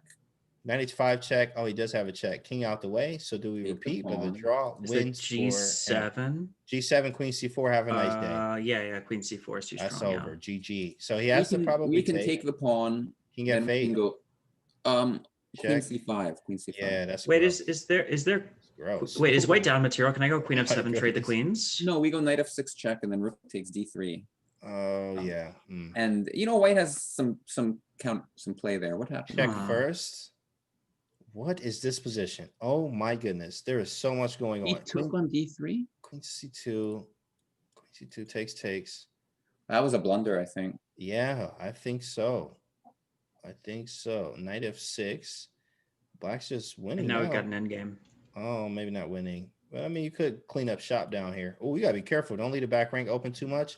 Luckily, he has that defended right now. Mhm. But after taking, I mean, he's trying to come through the back door. You even have well, you don't have G5 though. Just keep taking things with So, jack. yeah, just keep taking. And black just needs a draw here, so It the Yeah. fact just that needs a draw. the fact that it looks much more Seconds on the equal is clock, actually 2 helping black seconds. quite a bit. Yeah, that's correct. Bishop to Knight D8, king D6, here, Knight bishop D6. E7, check up, get out the way, check again, king H6, head for the heels, out of the way. Bishop's hanging, hit him with the check first, king to the center, out of the way. Takes, check. Rook to the back rank probably. G5 first, hit him with a check, maybe Trade the take a rooks. draw. That's There it. you go. Trade the There you rooks, go. pass, pawns must be pushed. There you go. Absolutely. That 16 G pawn seconds. is fast. Yeah, if you push here, guys, knight F5 check. So he needs Yep, to so move something. king King G5, knight King E6. G5 drops the bishop. Oh Mhm. my goodness, he's swinging at him. He pushed it anyway. I think it's still It's a just- draw. yeah, do it anyway, right? King F4. King F4. And now I'm getting one or the other here. And at very least, I'm getting a draw here. It looks like Andrew Tang is going to advance, guys. It looks like this man is going to advance here. And that rook pawn Yeah. is just not, it's not enough. That was a good move, actually. But yeah, it's not enough because I mean you can't get past this pawn. That's it. You can try to push it, but you just come from behind here. Very easy. Bam, and there it is. And Andrew Tang goes to the next round, guys. Amazing chess today. Absolutely amazing, man. That was great. Great to have you too, Greg. Great to have Greg Thank you. here. Thank you. I had to do something today after losing so quickly. Man, you played some great chess, man. It was an honor watching. Of course, we always like watching you. You're always a fan favorite, man. Great to have you. Great to have you too, Paul. Yeah, happy to be here. Absolutely. It was a real tough tournament. Like nobody played the Scandinavian against me, so I had to Yeah, play like a definitely. lot of real openings every Yeah. game.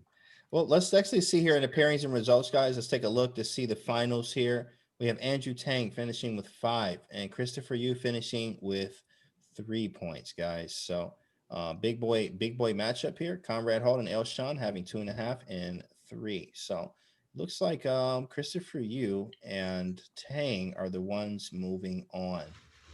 And that's a wrap, guys. I mean, that's 100%.